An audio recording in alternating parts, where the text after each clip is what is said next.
Hello and welcome to the Saturday Warhammer War Room stream. I am super excited to be joined by special guest Mason. Thank you so much for being here. Now, I always wonder, how exactly do you pronounce your online name? I have a couple ways. Sometimes I go for Nobylu, making it 3 syllables. Sometimes I just cut it down to Nobylu, 2 syllables. Okay. A candidate that someone proposed to me was Nobylu, and I said no. Okay, that was my first thought as to how it sounded, but that's a no. Yeah. Okay. Is there a story behind where that name comes from? It's a messy story. It's not clean. Just because when I was younger, I was trying to figure out like what kind of internet name should I go by, and in case I ever do a whole lot of art and people think it's cool. Like had a bunch of different things like. Palm Chappy was one of them after pomegranates. But I didn't go with that one. Then I went as Nodinian Blue for a while. Ooh. Just mashed out that name and added blue to the end because I like the color blue, clearly. Okay.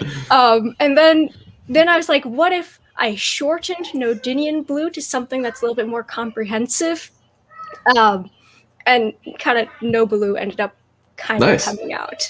Yeah. Cool. My online name is Norsemeat, which everybody always asks me about, and thinking that what is and as I tell people, and this is the God's honest truth. It came to me in a dream. I woke up one morning and I woke up and I had the name Norsemeat in my mind, and I was like, I got to do something with this, so that just became my online name. It means nothing, but yeah.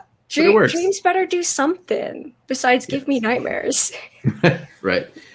So let's talk about you and your introduction into this into this crazy world of Warhammer, because that's why we're here, to talk about Warhammer. Yeah. So what was your first introduction to anything Warhammer related?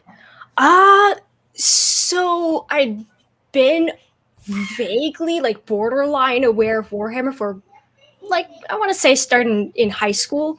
Like I'd go to a game shop and I'd see like all these Warhammer models on the walls, but I didn't understand what it's about, and it was expensive anyway, so I was like, I don't want to spend $30 on things I don't know about. Sure.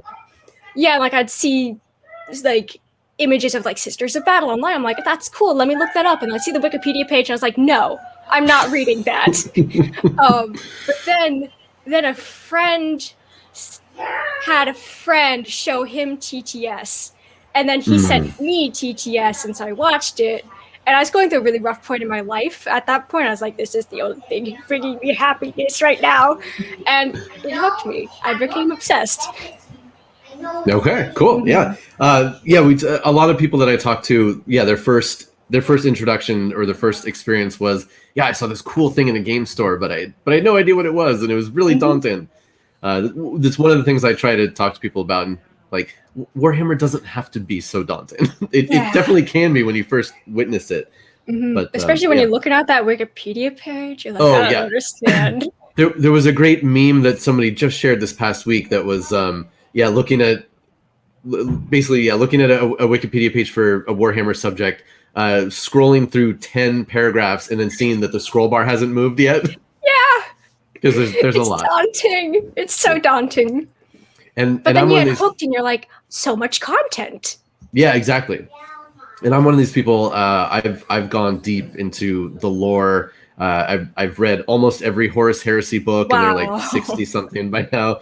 I'm in it pretty hardcore. So what do you currently do with Warhammer these days? So with Warhammer these days, I'm primarily interacting with the art end of it and the cosplay end of it. Those are my 2 primary niches. I do some model painting, but I don't have a lot of time, and I don't have a lot of patience, so I don't tend to paint models very often. But in regards to the art end, I do a lot of redesigns. Like I'll be like, I want to make a Space Marine that's even more icky looking or something, and I'll go ahead and do a redesign. I also did the 1-800 comics, like the 1-800 fuck psychers, 1-800 fortify that shit. And there's not a lot of them, mainly because a lot of my jokes involve Nurgle, and with the pandemic, it seemed a little like not appropriate. Yeah. And then I guess to segue to the cosplay stuff, Sure. I decided that Fulgrim's design makes me deeply unhappy on multiple levels, some of which are existential, and that Fair. I needed to redesign him, especially if I was going to cosplay him, because I wanted to do a Warhammer cosplay really badly to kind of like finish off my time as a bachelor student and do something before I went to graduate school. It's not going to be done before I go to graduate school, but that was the idea at the time. Sure. And like I went through a whole bunch of different named characters until finally my fifth choice was Fulgrim, and I was like, no, I have to redesign this if I'm going to do this. And so I redesigned it, and I'm currently working on this alternate Fulgrim cosplay. Now, it's interesting you say that. So I love Fulgrim and the Emperor's Children in all of their incarnations. Yeah. I play Chaos Space Marines Emperor's Children. I've started, but I'm embarking on a Horus Heresy Emperor's Children army as well. But you said that Fulgrim was your fifth choice. So who were you interested in before Fulgrim? Okay, so there's 4 other people, but all of whom I had like cut off the list for various practical reasons. The 4th choice was Sanguinius, who I was attracted to because, you know, everybody loves Sanguinius. Sure. He's got a pretty face that kind of is like mine, I guess. And most importantly, I wouldn't have to wear stilts. But turns out linear actuators are really expensive, so I was like, okay, can't do Sanguinius. 3rd choice was Ironman. I had like this whole plan to like make the costume really compact, but ultimately it still requires stilts. And if you cosplay and you end up wearing stilts, you need a handler.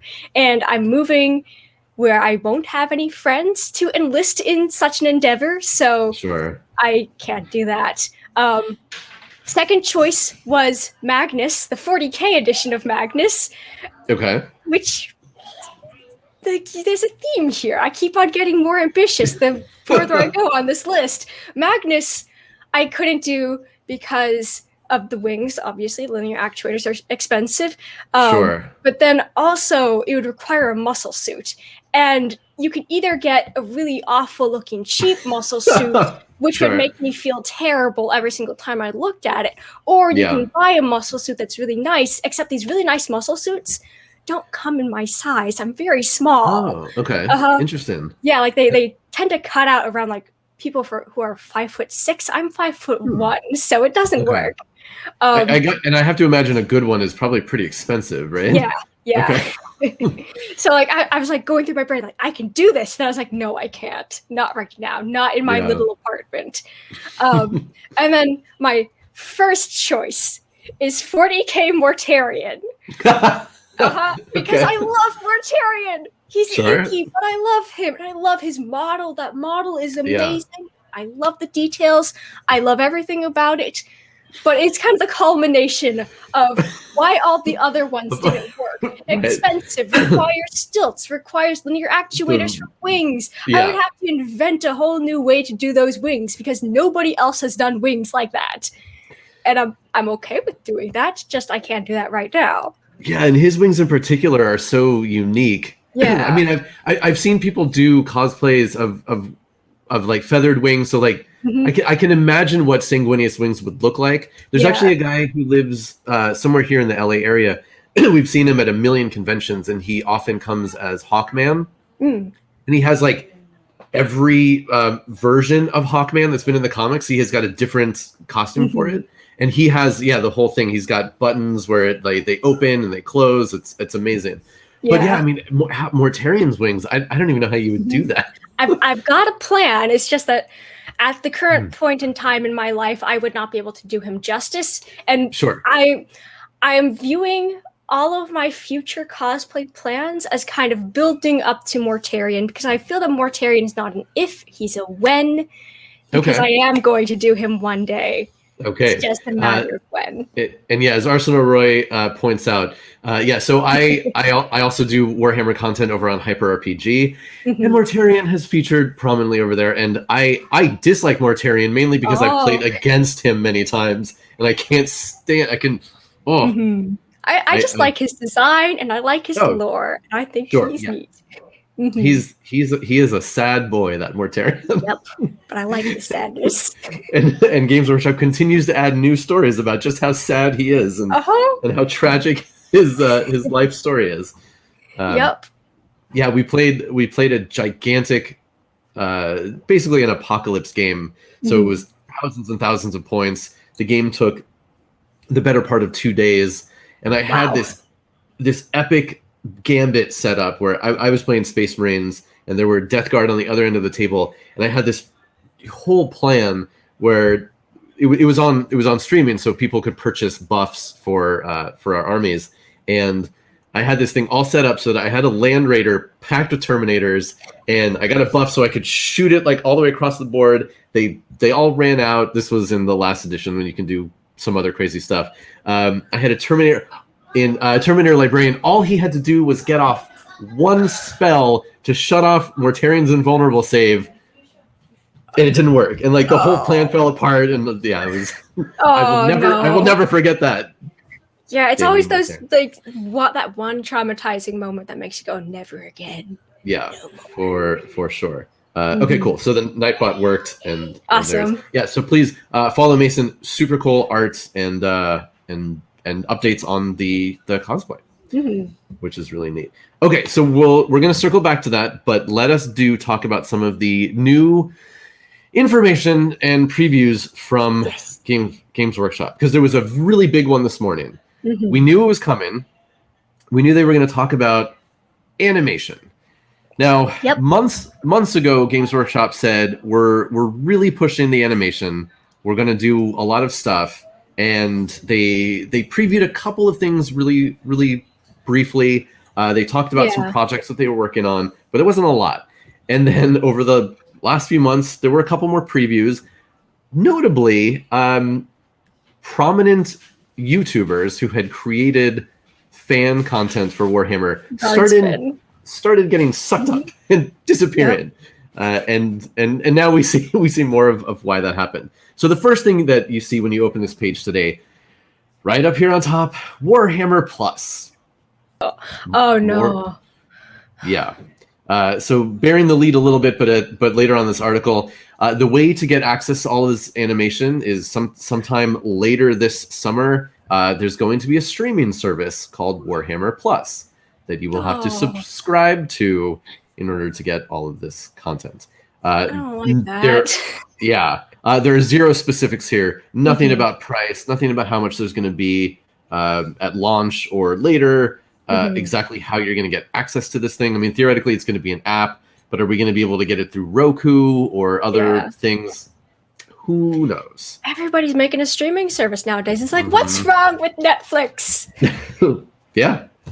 But so that's the yes, Arsenal Roy. It's really called Warhammer Plus.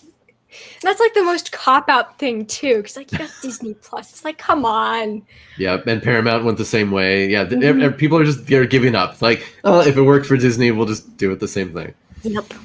Yeah. Okay. So they did a lot of stuff, and again, if you were watching this morning, well, depending on what part of the world you're in, they did it. They live streamed talking about it. $40K per month. Savage Punch. I wouldn't be surprised. Yeah. So they rolled out the whole thing. So you can go back and watch the live stream. It's 2 hours long. You're better off watching this live stream though. Yes, it's free. So all right. So there's a trailer. Essentially, it's a lot of the stuff that we've seen before actually in this trailer. If you want, you can go and watch it. We won't watch the whole thing right now. But they say is a whole word. Wow. So there are a bunch of projects on here. Now, there's some new things on this list that we have not heard of or seen before. And some of them are very exciting.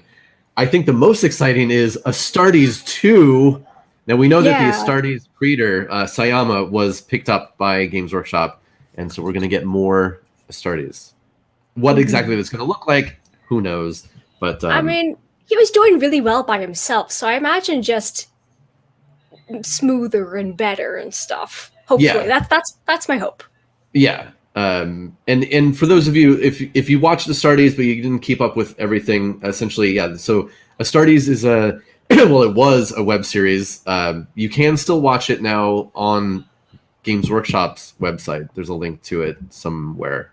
we'll find it. I can share it later in the Discord. But he did everything by himself. Like one guy did everything. It's amazing, and it was really good. And then Games Workshop hired him to work in-house now. So what once were 5 separate chapters that you could watch on YouTube now is 1 video on Games Workshop. It is slightly different. People have gone through and noted some of the sound effects have changed, especially. Okay. So like Games Workshop had some issue with how some of the weapons sounded in theory. I guess. Right. Who knows? But yeah, so it'll be really interesting to see what happens with Astartes. High Lords is interesting, dealing with the High Lords of Terra. Yeah. I've talked about that a little bit in the past. They're in charge of like all of the mundane stuff and like the bureaucracy that keeps the Imperium of Man going. And then Broken Lance that is dealing with knights. I'm really looking forward to that one. At least if the animation is good. If the animation's not good, I'll cringe and die.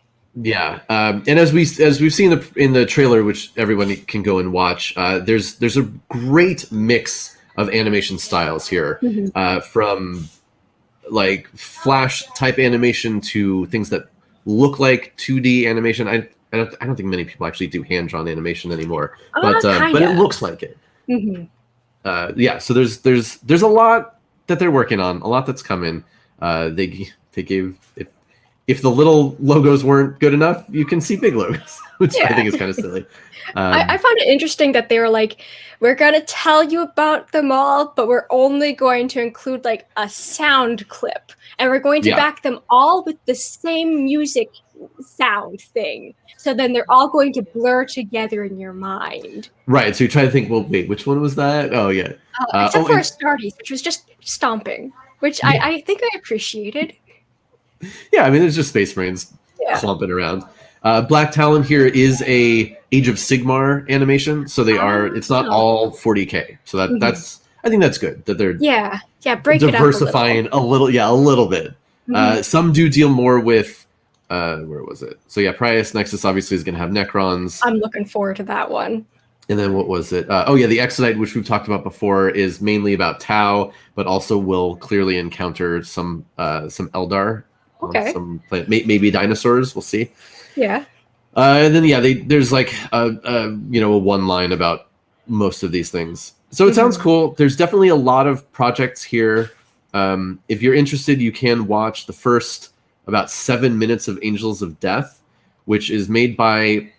I always forget the animation that this team did. That was on YouTube, mainly because I don't super like it. Is it Inquisitor? Maybe. I always thought that the Angel of Death one was being done by the guy who did Guardsman, which is a live action. Okay, I remember that he hired, or maybe had some kind of agreement with this cosplayer named B Cosplay, who has a fantastic Dark Angels cosplay. Okay. Yeah, like I said, a lot of these were YouTubers that they've added. So I don't remember which one is which. I mean, you can see here, like it's a very specific kind of style. It's essentially like it's grayscale plus red. It's fine. I'm sure it'll be good. Yeah, my issue with it is visual clarity, because there's a lot of moments in it where it's just like, all right, that the character is 5% darker than the gray behind him, and I can barely see him. Yeah, clearly, like there's tons of textures and they have all the details, but then when they just slap all this black on top of it, it's like it loses so much. Yeah, and it doesn't help that red is visually, like when we interpret it, when we grayscale in regards to how people see color, red is actually one of the darker colors along with purple and blue. And so when you have red next to charcoal gray, it grayscales out to be very similar. And interesting. Yeah, it's the visual clarity is very tough in that show. And and that brings up a good point. Actually, I don't know about people who have limited color vision. I don't know what this kind of stuff, how this kind of stuff appears. Yeah, I don't know personally, but I do know that if you don't have your grayscale values sorted out, it's not gonna be good. Especially because since they're going with just grayscale plus accents of red, they can't create contrast along the hue spectrum or the saturation spectrum. Interesting. Yeah. Yeah. But I mean, I'm hopeful about all these things. It's also still in progress. So yes. Yeah. Absolutely. Yeah. I love animation, cartoons, anime, you name it. So I'm hopeful that all this stuff will be good. And then they say the full action-packed episode will be one of the very first to launch with Warhammer Plus, and then they want you to use the hashtag and talk about it. Yep. Yeah. I'm not going to engage with the marketing campaign. They can do that themselves. Sure. Yeah, they don't need us. Yeah. We say as we're talking about it. Right. And showing it off. Yeah. So yeah, again, I'm hopeful. I hope the price is not too expensive and there's a lot of content, at least at launch. I mean, I'm sure they're gonna have it, but they need to have a lot of content at launch for one of these things to work. Yeah, otherwise it'll flop. Yeah. And they do note here, thanks to a bespoke app created by a big name in VOD content. It's like, what is? Are you going to tell us? Like, what is that tease even? What's the point of that? Amazon Primars. Amazing. That would be pretty good. All right, so that was the big news that happened today. Of course, that's not the only thing that happened today, because it's Saturday and you can pre-order a bunch of new models and things. And they're all so expensive. That's true. So they're sort of doing a little bit of a push for Adeptus Mechanicus. The Codex is coming out in a couple of weeks. You can pre-order it now. You can bundle it with a bunch of other stuff if you want. There's new dice and cards. The Combat Patrol and the Marshal, I think, are the only actual new. Well, I mean, the Combat Patrol isn't even actually new. It's just a new bundle of stuff. Is the Combat Patrol the Cowboy Mechanicus? Let's see. Yeah, I haven't actually looked. It looks like I haven't looked either. No, it's like the tracked and then the regular people. Dang. The Cowboy Mechanicus were a vibe. Those are pretty wild. We will talk about those in just a second. Awesome. And then the other noteworthy thing is that there are combat patrols now for Space Marines and Necrons, and then they've parted out things that were previously available only in box sets. So you can get Lilith by herself. You can get the Space Marines and the Necrons that were only available together in the Kill Team Pariah Nexus box set, which was wildly overpriced. Now you can get it. Now they can get them individually. Which is good because those are good models. At least the Necron models are. The Space Marines are Space Marines. We've seen them before. A lot of people are excited about these though because they're new units that have been in the Codex since the start of 9th edition, but we haven't had models to play them. And everybody's been really interested because they are very good, especially these heavy intercessors. They're like stupid good, and like, we don't have the models for it. So people I just look at it from does this vibe with me visually? If not, I don't care. Sure, yeah, and that is entirely valid. But yeah, so people are excited to finally get their hands on these models without having to buy $160 box set with a bunch of stuff they don't need. Yeah. And then you get the Chronomancer that a lot of people talk about as like the Rubik's Cube master. Yeah, I love all these cubes. And then there's like an option here where the one in his hand can either be closed or open in like that, which is pretty neat. I like that detail. I like the details that they don't tend to talk about, and you only find out about them later. Yeah, so down here you can see that he can have the closed or the one that's open in, which is pretty neat. Yeah. And then the flayed ones, which are always cool. So the Necrons who really wish they could be real boys again and take other people's skin and wear it. They're just cold. Why would we deprive them of a coat? So very, very cold. Those horrible Necrons. And then they're for Age of Sigmar. So Cursed City, if you were unavailable to get the Cursed City box because it was so limited, or if you just didn't want to pay the price for it, you can now buy pretty much all of the not all of the models, but all the bad guys individually or in a bundle. And and I'm sure Games Workshop will continue to reuse these molds because Yeah. as we talk about, molds are very expensive to make, and they need to make their money back on them. And they're good models. The Cursed City line was like, that's the stuff that I want to see. Yeah, for sure. Yeah, really, really neat vampires, and yeah, just all sorts of... The skeletons, too, are really cool. And then the wolves. And I love the wolf. Where is it? Where's my favorite wolf? There it is, with the bird on top. Yes. Is there a close-up? Yeah, down here. The bird eating the wolf. So good. Yeah, so all this stuff is up for pre-order. It won't actually be physically in your local store for who knows. I mean, there's no set schedule anymore. I mean, they anticipate things are about 2 weeks out, I think, now. Yeah. Zardoz, can I buy the rules and parts? Because I would rather have those than the minis. That I don't think so. Paper is easy to produce. They're not going to let you buy that. They're just going to send you... You can just buy the models. For the low cost of 10 inches of your skin, you can help these Necrons survive the cold of space and other planets. I know. They're so sad, those they're poor just Necrons. chilly. And those are the ones...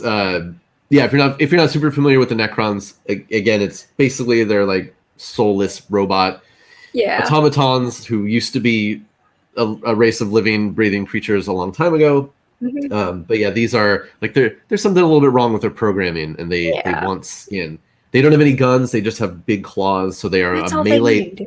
They're a melee only Necron unit, which is kind of unique. But so that's what's happening in pre-orders. So get your pre-orders out if you want any of those things. Like I said, Games Workshop has been actively promoting the Adeptus Mechanicus stuff this past week. Yeah, because they have. Of the pre-orders. Yeah, a lot. And it's funny because not a lot of it has been... I mean, obviously there's new rules content because the new codex is out. But for models, there's just that one new guy. So a lot of it's like, yeah, remember these cool new models that we came out with last year? You really want to get those again. It's like, all right. So there's like this guy. Full disclosure, I'm not a huge fan of the Adeptus Mechanicus. That's okay. Like I get it, but this stuff always strikes me as just super weird. I like the idea of... I like their idea of getting away from flesh and becoming more and more, robot parts and cybernetic stuff like that. But it makes it all the more weird when you see things like this. And it's like, well, why does he still have that goofy arm that's like doing a swoosh motion? Yeah, there's a little bit of weirdness, but I appreciate the weirdness because it is like they're experimenting and at least they're not doing more of the same, I suppose. Yeah, and alternatively, and this is going to sound like opposite from what I just said, but I also like the body horror aspects of it. Yes. And we have this creature, whatever the heck this thing is, but it does have an arm sticking out, but then it has tubes running into the arm. So what of that is actually flesh and what of that is mechanical? And there's one foot hanging down, and like, where does that go exactly? And I don't know if I want to know that. Yeah. I do imagine that for those who end up picking up the models, that they will find a hard time transporting them, and I wish them all luck.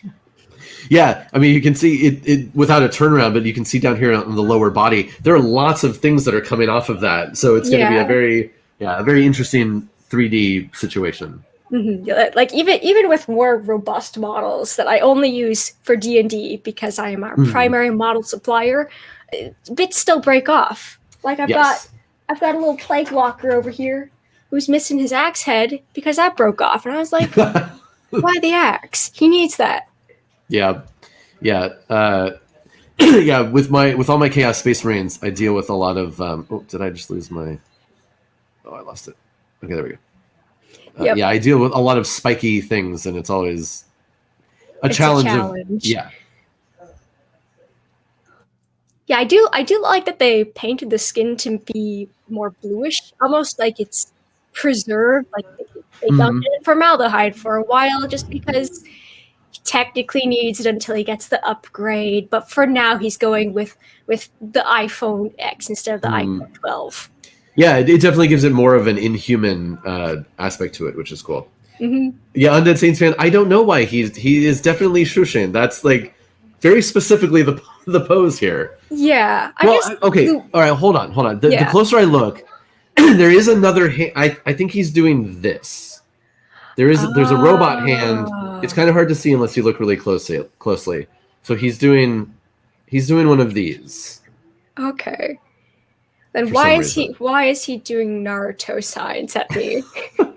Okay, so carrying a huge galvanic cell that sends tendrils of the motive force running through their body, the tech priest Manipulus is a master of increasing the output of their Skitarii force weapons by directing the electrical energy into their warriors' arc, radium, and galvanic weaponry. The range at which they strike down enemies of the Omnissiah increases dramatically. So yeah, he's summoning his chi, his galvanic energy. Yeah, whatever. Sure. And again, like, they're cyborgs pushing the limit of how little flesh you can have left. So why would you need a physical hand motion to do anything? Yeah. It would all be in your mind. Send it out over the Wi-Fi, Yeah. Over the internet. Tweet it out. Mm-hmm. Mm-hmm. I do like his little toes, though. Just little toes sticking out the bottom. Yeah. And then, so here are the Cowboys that you were talking about before. I love them.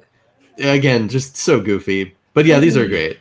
And I like that they both have a horse head option, like a dog head option. Yeah. And like the Baroque, old timey / Wild West feel to the weapons. It's goofy. It's good. It's very yeehaw, but I love the yeehaw. And then, of course, you can fly them around on wings and shoot things. It's Da Vinci. They're doing what Da Vinci always wanted. Yes, and again, mixing more references and inspirations into the into the designs here. Mm-hmm. Yeah, I really like the design of the wings because, we could have more jetpacks, but we've done a lot of jetpacks, and having that wingspan is just like, I imagine all the people who do freehand painting. They look at that and they're like, I see a canvas upon which my next masterpiece will be made. Yep. And all of these, of course, you can do them and you can field them in 2 different ways and you can build them in 2 different ways. So you got to get multiple sets. Mm-hmm. Which means more money for GW. Shh, don't reveal the secret. No. It's just for extra creativity. Yeah. And then, again, now we get vehicles that also bring in a whole different design element and inspiration. But these are cool. So and again, all this stuff it's cool enough that like you just like, all right, it's fine. Yeah. It's weird, but it's fine. Like they're doing different things, and instead of just having like a rhino with extra bits on it, I'm glad that they did do a D-Day landing craft. Yeah, exactly. Yeah, your Higgins boats. It's fine. It's fine. It's all good. And then again, just like the other stuff we were talking about, this one you can build in an entirely different way. It's either a transport or it's a tank. Whatever you like. Mm-hmm. And again, I'm sure people have designed these where you can modularly take things on and off, and with enough magnets, anything is possible. True. Yes. Undead Sands fan. That's interesting. If you had all the Mechanicus people donate their skin to the Necrons, it's a win-win. And I mean, as has been established by lore and the memes, the Adeptus Mechanicus love Necrons and are fascinated by them. So it's a match made in heaven. Yeah, they should get married. I'm sure the memes are out there. If not, I will draw it. I will inflict this upon the world. Good, fair. And then what I think this was the model that people were most excited about and the most disappointed when the rules came out. I don't think it's great. Although again, we've got a new codex, so who knows? But yeah, this thing really fired people's imaginations, especially all of us who are fans of Dune, because this is straight up whatchamacallit? The name just fell out of my head. What the hell are they called in Dune? Ornithopter. Thank you. Everybody who's thinking along with me. This is exactly how Frank Herbert describes ornithopters. They have wings. They actually flap somehow to fly. So this was cool. Yeah. I can see little feet on the bottom, which makes me even happier. Yep. And this one, it's not just 2, but you can build this in 3 different configurations. 2 of them are similar, but essentially one is more transport, one is more shooting at other things that are flying, one is for more bombing. So again, partly different pieces, but mainly different rules for them. So yeah, so just a reminder of all the things that came out that you could buy if you're getting into the Adeptus Mechanicus right now. Yeah. And then, as usual, I also like to mention this because sometimes people will see all of these models, and that people who are not into the game or who might be interested in getting into the game and say, "Oh, I really like those models, but man, I don't like that red color." And it's you like, could it's always okay. do something different. Exactly. You can do things that are different. And not only do you have the freedom to paint things however you want, but Games Workshop really does try to include specific sub-factions even in the books that have different color schemes. So like if you don't like red so much, but you also don't know where to start, there are things that you can look at to help you find something different. Yeah. So there's this thing here with some of the different Forge worlds. So you hear Forge World because that's the resin branch of Games Workshop, but it's in the lore, and it's basically just planets that have been turned into giant factories to crank out all of the materials that the Imperium of Man needs: war machines, armor, writing tablets, creepy skulls that float around and record things. You need your babies, your flying babies. Gotta have them. Yep, everything is made on a Forge world, and in the game, each one has slightly different rules, slightly different flavor to them, and slightly different color schemes. Now they are mostly red and gray, but with some slight differences. Yeah, so you I think that they could branch out a little bit more in terms of the color scheme, because I think one of them, Mars, is red and white, and another one is white and red, and it's like, no. Yeah. Don't just give me an opposite. But again, you can make up your own. So there is Mars. That's like, Mars is the traditional one that you see, like the poster children for Adeptus Mechanicus. But there's also Lucius that, is a little bit more, you get the cream in there. Yeah. Then Agrippina, which is pretty much the same thing, but charcoal and white, I think. Yeah, okay. And red then accents. Like a little bit brighter red. And then Graia, which is more red. They're just really fond of their red. Yes. I mean, actually, that does remind me. I have a partial, but was going to be a Skitarii Ranger cosplay that I've kind of abandoned, but I've got that in my closet. Looking at these reminded me about it. It's the hidden shame, you know? Sure, yeah. Yeah. Oh, yeah. Oh, man. I'm sure there are people out there who are doing Elon Musk inspired things, and that's awful. But yeah, but yes, the Adeptus Mechanicus. The Adeptus Mechanicus started on Mars, so obviously we get red from Mars, and then they continue that everywhere else they go. So we have Graia and all these, and so Styges there's a little bit of almost blue there. Yeah, they're doing something different. They are the rebels. Yes. And then Ryza, which again has a little bit of blue almost to it. Orange. Yeah. They've got the orange stuff here, and finally Metallica, if you want the heavy metal. The white and red. Yeah. So yeah, different colors actually. Different shades of red. Right, different colors actually in the lore, but then again, you can do whatever you want.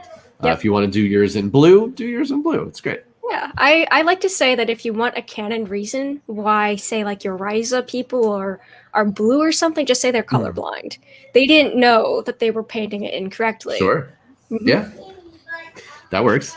Yeah. I mean, because again, like some of these characters, like, do you even have eyes? Do you just have optical sensors? And that's actually that brings up a good point. If you're trying to remove your humanity and become more machine-like, at some point, do you want to get rid of some of your senses or the depth of your senses and your feelings? Yeah, maybe you're just so used to looking at a broader color spectrum that to them it still appears to be the equivalent of red, but it's actually something different that our stupid human gelatin orbs can't see. Right.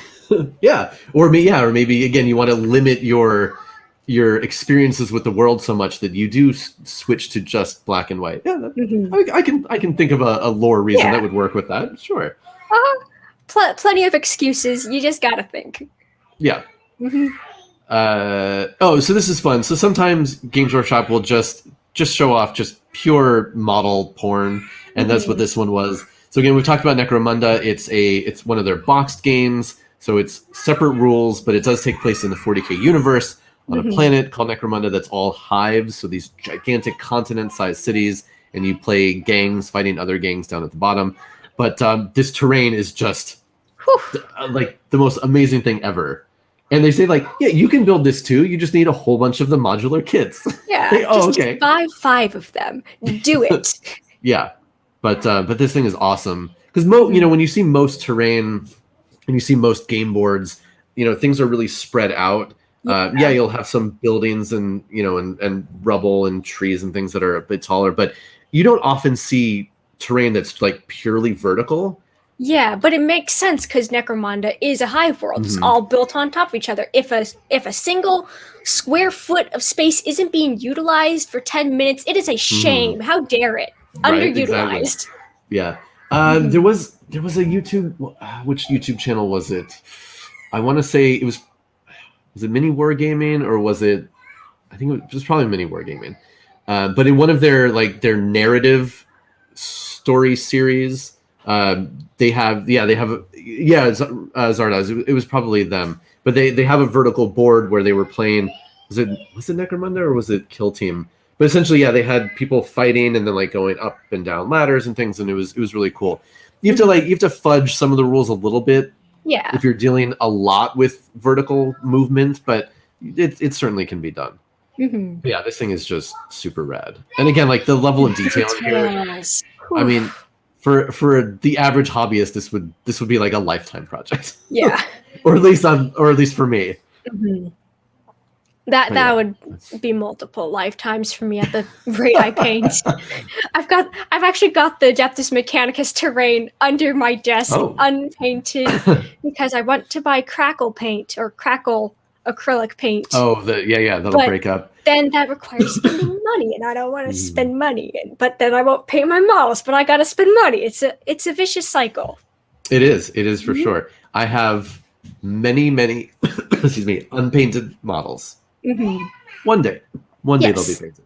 At least that's what we tell ourselves, and it comforts us at night. Yeah. So yeah, I love the I love the escape pods down here at the bottom. Those are neat. Yeah, it's a good touch. So that's cool. So then the other, hold on, give me 1 second here. Excuse me. So the other, I'd say probably the other biggest news this week was tournaments are coming back. Yes.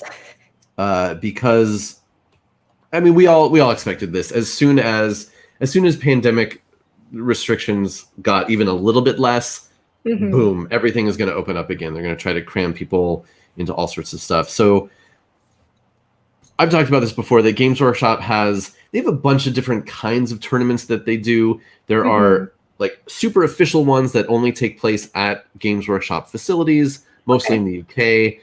There are some that are Games Workshop approved at other events like Adepticon.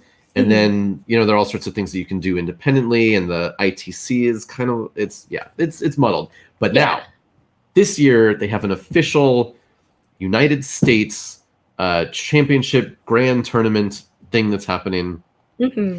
And there you go. So if you want to get... all located in the South. But they talked about this before. They didn't include it here for some reason. But there's going to be a final event, or maybe a different event. I don't know. They keep changing the wording. But there is going to be another event happening here in LA in the new store that's opening up next month. Oh, so nice. So it will come up to California at the end of, something. Who knows? But yes, so if you're interested, you can go and hit up any of these. These are going to be like super competitive tournaments, but they'll have other stuff happening around. They'll be selling a ton of stuff. Games Workshop has a bunch of exclusives that they only sell at events. So you can get all of those at these things. Like new guardsman models. Yeah, and you'll be able to see a ton of stuff on display, and yeah. And then they do a really silly little like travel log about each state or in each city. Like Orlando, Florida has all of these things to do. It's like, all right, thanks. Yeah, you're not gonna go to SeaWorld. Who needs Shamu when you got Space Marines? And then like they even talk about the different ballrooms that these events are happening in, which Their horrible carpet. It's the Windermere Ballroom that this one will be. And yeah, Very so they important. go through. So yeah, I mean, if you have a chance to go to one of these, I'm sure these are going to be well attended. People are going to be really excited to get out, play with a bunch of people, see a bunch of cool models. So If you go to the one in Florida, though, mask up, because people here in Florida have not been doing that. Yeah, and they don't talk specifically about how they're going to be handling social distancing or masks, but Games Workshop, to their credit, they have seemingly been pretty careful about those things. A lot of their stores, in the UK were closed for months and months. So hopefully they will continue. And they are renting out very large spaces, so yeah, they said there plenty of room to spread out. So hopefully they're maintaining some social distancing. And then as they talk about the shopping, so now not only are there models that for the last few years they've been event exclusive models, but there are new ones. So they revealed two new event exclusive models. The first one is this awesome lady, Holga Clovenhorn, aspiring champion of chaos. She's technically Age of Sigmar, but you could definitely run her in 40k. Yeah, you could give her a Space Marine polish and she'll be fine. Yeah, or stick a bolt gun on her somewhere or whatever, or just run her like this. It's fine. Yeah, too. I think she's fantastic. She's super cool. Again, like it's cool. We talk about the inclusivity and the diversity in the models. It's nice to see a lady model who is not super thin, also, and again, like super tough. So yeah, she's great. People are very excited about this model. Yeah, I like that shield. I love the face on the shield. Yeah, and obviously lots to do. Depending on how you want to paint her, you've got lots of options. Ooh, give her a guitar. Oh, that'd be cool. She's certainly heavy metal. Nice. And then we've got another Necron who's. I mean, it's fine, but it's kind of. I don't know that. He knows he's ugly, so he's hiding his face. I was gonna say the more they try to do like poses and different things with those faces, they just look sad. Yeah, I don't understand the weird crown tiara thing on his head, and I don't understand why they've tilted his head so far this way to hide it in his shoulder armor. It's like if you're gonna put all that effort into painting a face, I want the face to be seen. Sure. I wonder, it'll be interesting to see if this model has maybe an alternate head or... Yeah. Because, again, sometimes there's like a small piece where there's an alternate version. There's also like a perfectly good head down at his feet. Yeah. So maybe you can just switch those. But yeah, so there's a new Necron. Games Workshop really wants to push that in 9th edition Necrons are really cool, and they're they were the poster Xenos children when the edition started. I don't know how popular the Necrons have continued to be, but hey, they're new Necron models. It's not more Space Marines. Aramoro 36 or 35. So I'm sorry, I was one number off. Hello to you in France. Hello. Welcome. We're going over news and things that have been coming out. So they talked about how these are going to be event exclusives available at those tournaments. But first, they're going to be available right here in Los Angeles next month at the opening of the Monrovia store. So maybe I'll be able to get my hands on these in just a couple weeks. We shall see. More for the pile of shame. Oh my God. Piles, plural. So, okay. So my armies, let me take this down. There we go. Yeah, so if you haven't heard lately, so I have a sprawling Space Marine army, and each one of these armies has its own attendant pile of things that I still need to build, and most of it is unpainted, even the stuff that I have built. So I have Space Marines, I have Chaos Space Marines, my Emperor's Children. I've got a few demons to go along with those, but I don't really love the demons quite as much. I have a sizable orc army. Most of that I got from somebody who had already painted a lot of it, thankfully. So that's actually the most painted army I have. Then I have 30k Emperor's Children. So that's another pile of stuff.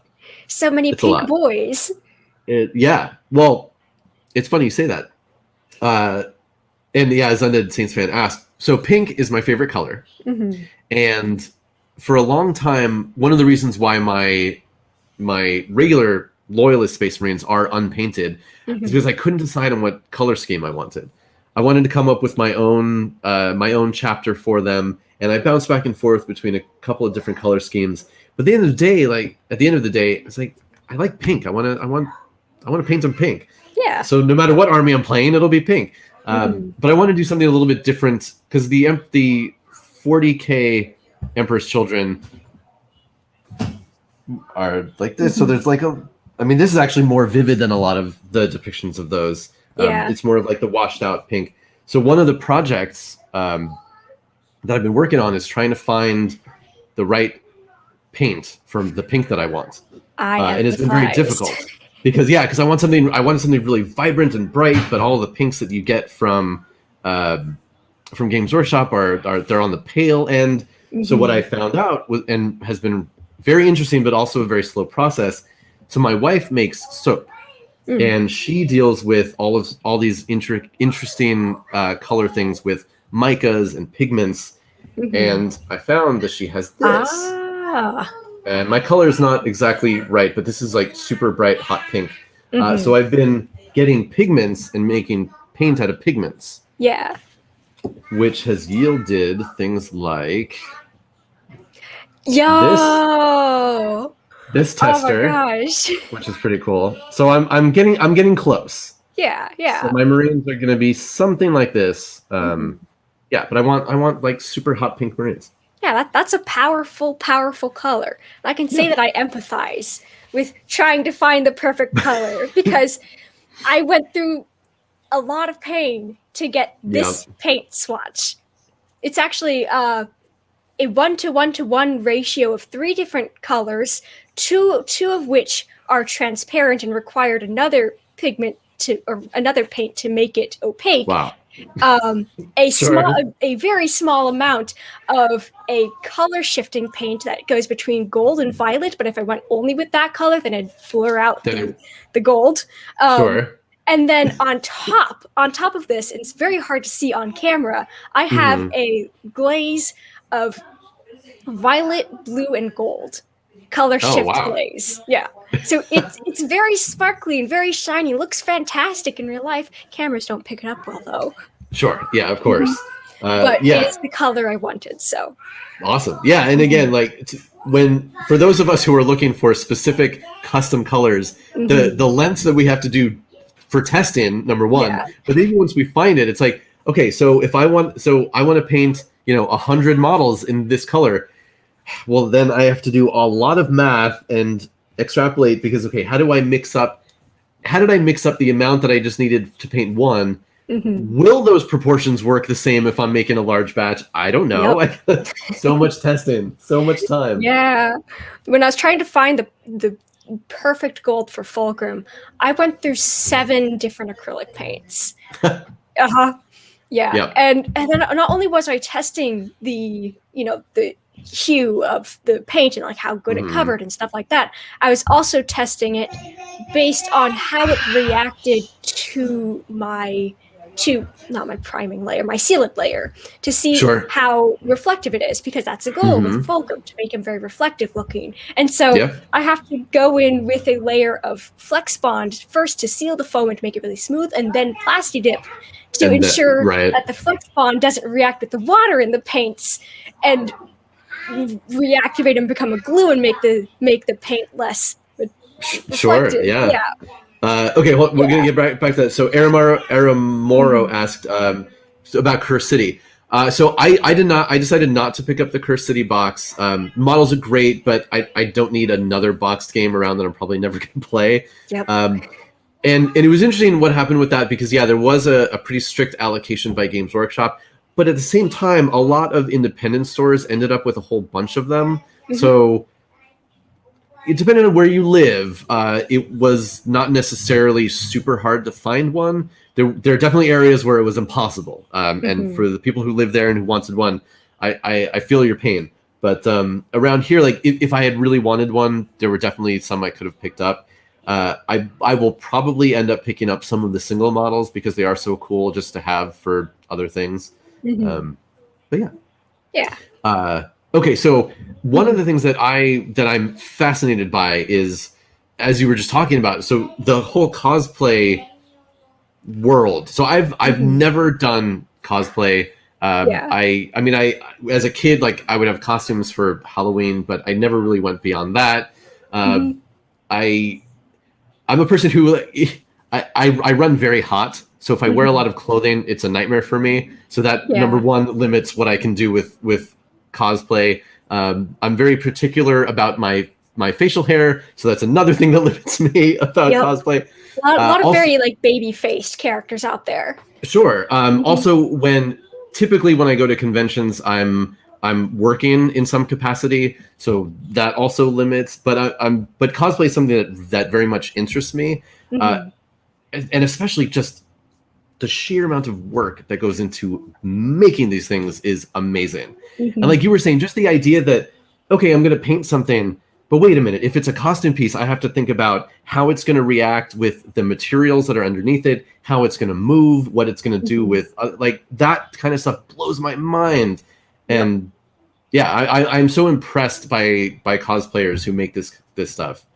Truly, like it's so cool. It's a lot of work and it's expensive, but there are ways around the price of it, and there's a lot of ways to work with like your own personal like needs and wants and stuff. Like you bring up that you get really really warm in costumes.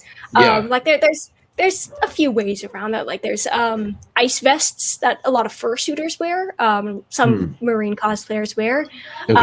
But the more popular solution within the marine cosplay community is our computer fans, just built into the armor, like usually like in the back or something where you can't see it very well. Interesting. Yeah, just kind of create a bit of a breeze. But yeah, cosplay is definitely.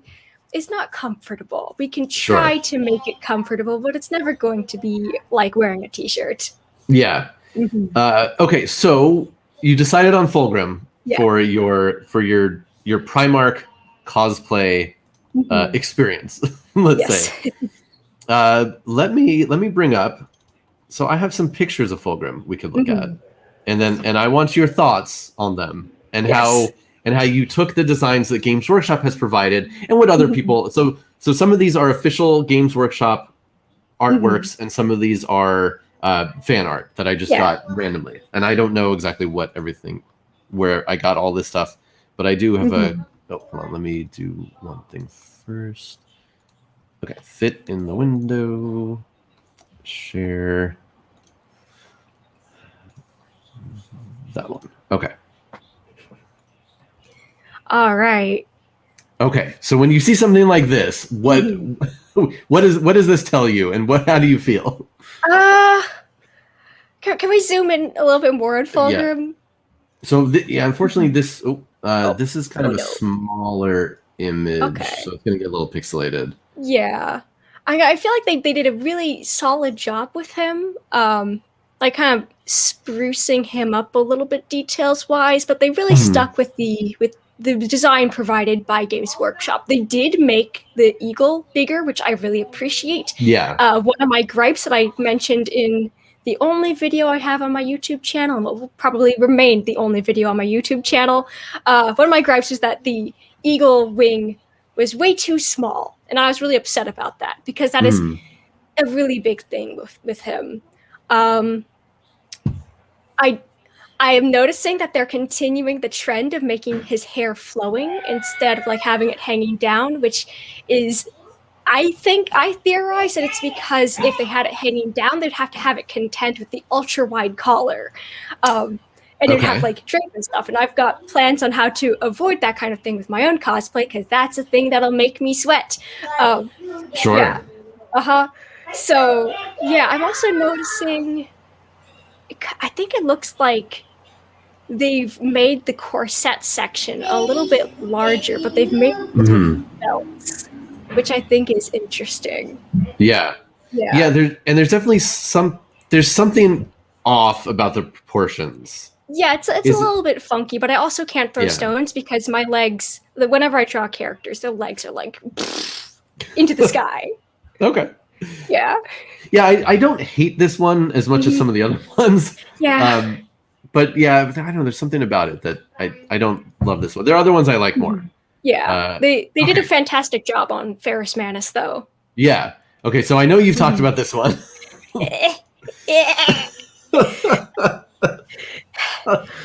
So what do we feel about this version of Fulgrim? It haunts my nightmares. I hate it. Just like he looks like a block. Yeah, he looks like a square. The shoulder eagle is too small. His hair is flowing, but his cape isn't, which again just makes him continue to look like a rectangle. And the hair is just like straight back. Yeah. It's just someone's holding a fan like right next to it. Like there's a fan inside the shoulder eagle or something. It looks like a Roblox. Yes. He's got like T-Rex arms. Like that's something within the 40K cosplay community. That's a really big thing for Space Marine cosplayers. It's called T-Rexing. Yeah. It's where the shoulder armor is too close to the elbow. For the arm that is down, you can see that they had to purposely part the leather dangly things in order to make it not T-Rex, because then otherwise it'd be like, oh, there's just like a little baby arm sticking out of there. Which if an element does not look good in a standing position, why have that element? Yeah, I'm upset about it. The extra wide collar removes space from the pauldron, which is not good because this is 40K. Pauldrons are king. Yeah. Yeah. Also the leg wings could be bigger. I'm glad to say that mine are very big. Yes. But we do have the screaming knee pads here. Yes. I know you're a fan of. Screaming knee pads. I hate them. It's like they're prettier than Fulgrim himself. The knees should not outshine the man. Just like no. This one's a nightmare. Yeah, nightmare fuel. And also, he's got baby arms. Yeah. Now we'll. I won't force you to look at the models too much. It's okay. I've looked at them a lot. So the model of Fulgrim is it definitely has issues. But it is interesting to note though that a few companies out there have made third-party versions of Fulgrim. They're not usually much better. But it is interesting to note that High Tech, which is a company out of, I don't know, it's out of Europe somewhere, but essentially their version is based on this artwork. And I bought it. I haven't made it yet. So here, when I switch this over, we're going to lose that screen. But okay, so look at the art. Remember the art. And burned into my brain. So this is the model. So I haven't built it yet, but again, like very much based on that. The sword is up a little bit more. At least the hair isn't straight out behind him, so that's good. Yeah. They're doing a little bit of something more dynamic to not make it a rectangle. The bird sculpt leaves a little bit something to be desired. I think it might have like a cybernetic part of its head. I'm not sure. Like I said, obviously one of these days I'll build this and we'll see what it looks like in person. Yeah, I do like that they made the shoulder armor just a bit bigger. Like that's an improvement for sure. Yeah. So anyway, so there are options out there. Yes. Thankfully. Okay, let's see what the next one is. Okay, so obviously this is fan art. yeah, this is just someone who was doing their best. Yeah. Yeah. Oh man. Oh yeah. Yeah. I appreciate the technique that went into this. A lot of design elements I personally would not have implemented, like the very short, spiky anime hair. Not quite, yeah. doesn't quite vibe like Fulgrim. Do really like the eagle. That's very nice. Mhm. Making the keeping the danglies, you can see that he's got T-Rexing going on. He is T-Rexing Yes. hard. Yeah. Also the detailing is kind of all over the place. Like you've got sun motifs, you've got spirals, you've got like kind of tribal tattoos almost kind of going on. It's kind of chaotic, and like lower on, like you've got multiple different kinds of eagles. It's confusing. And then you've got just like a general damask pattern. Well, so here's a question for you, because you've mentioned this a couple of times. So if you have a character design, and I guess that's probably the answer, is that the character design is bad. But if you have a character design of so Fulgrim, he's larger than life, right? He's whoever knows how tall he is exactly, but he's larger than life, but he's also more slender than some of the other Primarchs. Yeah. But when he's in his armor, he has. If you want to do something that has sort of a large, some sort of torso armor and some sort of shoulder pads, but then leave the arms not have bulky armor, what's the best way to handle that so that the arms don't look so tiny in comparison? Just like not having things that cover up the elbow, because that's really the core thing that produces the T-Rexing effect. Covering up the elbow just makes it so that all you can see is the forearm, and that reduces the clarity of the figure, the clarity of the arm, and reduces how well you can display the character's movement. Okay. Cool. Yeah, so just like, even if they just shortened the dangly bits, that would be okay, but having them remain so long, it's just like the arm now has no joint. Yeah, for sure. And I can see sort of why. Obviously, they go with some of the dangly bits because it's a lot of extra detail they can put on. Also, when you do look at the official model, he's very dynamic. Not necessarily in a good way, but he's very dynamic, and you can see that all those dangly bits are sort of flying around in the air. So again, there's a lot of motion to it. Yeah, and it's fine-ish in motion, but again, like if something doesn't look clear when standing still, then problems are going to remain. Not so good. And you've made mention of this before, but and I know some of our viewers know this, but why is the eagle so important? I know you can explain that. Yeah, I mean, the Emperor was like, "You're amazing. Have the eagle." There you go, son. Yeah. Like, I am the only one with the eagle. I am special. Yeah, we're very used to, in the 40K world, seeing eagles on everything. Every Space Marine has it on his shoulder, or on his chest rather, for the most part. But yes, way back when the Space Marine legions were first heading out there, the Emperor specifically gifted it to the Emperor's children first. Yep. It's special. Yeah, and that's part of why I feel that Fulgrim would have more eagles on him, because like it's the special thing, and nobody else gets it. Of course, he would have it everywhere. Yeah. So this one is by an artist. I guess the artist's name is Slanesh Goddess 666. I don't know. Yeah. I dig this one. I think this one is really cool. I like alternate versions. Obviously, more. I guess you would call it anime inspired, maybe. Yeah, but, it feels very like Final Fantasy almost. Yeah. That's a good description. Yeah, I really like it. It's hard to parse the details because it is a very sketchy style. Yes. But like, I like the downwards pointier style, I suppose, of the chest armor and the waist armor.